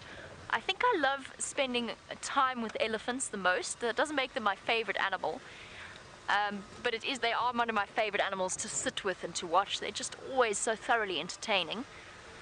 I really, really also love rhino. They were my favorite animal when I was a child. So spending time with a rhino is also very special. Of course, it's not something that we can do at the moment, since we do not show rhinoceros on our live safaris. Just as a statement against the poaching that is occurring throughout Africa. I also really enjoy spending time with spotted hyena. I find their dynamics fascinating, but I can't really choose. And then in terms of when I wanted to become a safari guide, apparently when I was 2 years old, I sat up in bed to my mom, and I don't remember this, and said, I'm going to be a vet. And I wanted to be a vet for a very long time, but I went to a place called the Rhino Park, Rhino Camp in Lapalale, and they let me walk with the rhino when I was 8 years old, and I thought, well, if I don't become a vet, this is what I want to do. Now, unfortunately, as a child, despite my absolute love of animals and my desire to pick every single animal up and cuddle it, I am incredibly, incredibly allergic to them. And as a result, I decided when I was 18 that going to veterinary school was going to be incredibly difficult for me because of the allergies that I had. And I mean, they're bad. It's not like the odd sniffle and sneeze. It's if I'm exposed to lots of different types of animals, then my eyes close up, I can't breathe, I can't see, I sneeze, I can't look into the sun. It's all very sad, very, very disappointing. However, I do have the best job in the world, and in a way, things work out the way that they do for a reason, and I get to be in. I always knew I wanted to live in the bush.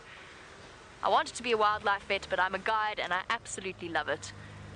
And I wake up every morning feeling thankful for the opportunities that each day brings. There's not many people, I know how lucky we are, because I know that there are not many people who get to follow their passion in life, and I'm glad and very grateful that I've had the opportunities to allow me to.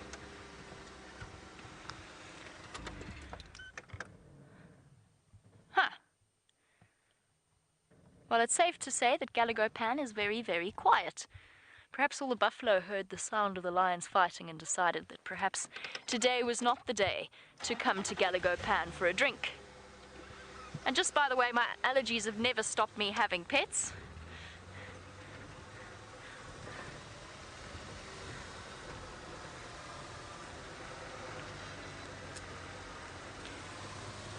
Pinchy Winer's hat, I couldn't agree more. This morning has been a morning of contrasts.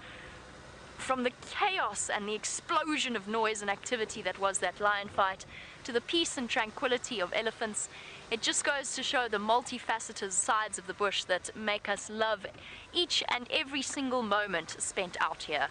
It has been, oh hello Impala. It has been a truly phenomenal morning, and I'm glad that we got to share it with you all. It is in fact time for us to say our goodbyes, unfortunately. So a big thank you to Viam, who I think you'll all agree did a fantastic job in the most incredible sighting that we've had in a long time, as well as to the lovely ladies in final control, to Rebecca and Kirsty. Very well done. And then most importantly, a huge thank you for all of you joining us as you do, the incredible loyalty that you show us, and of course sharing in our love for this amazing space. We will see you again on the Sunset Safari, but for now I must say farewell and head across to a filling up breakfast and then perhaps some activities to keep us occupied this afternoon. I believe we've got some plans that might involve a reference to the Olympics, but I'm not going to say any more about that. Bye-bye, everybody. I'll see you in a few hours.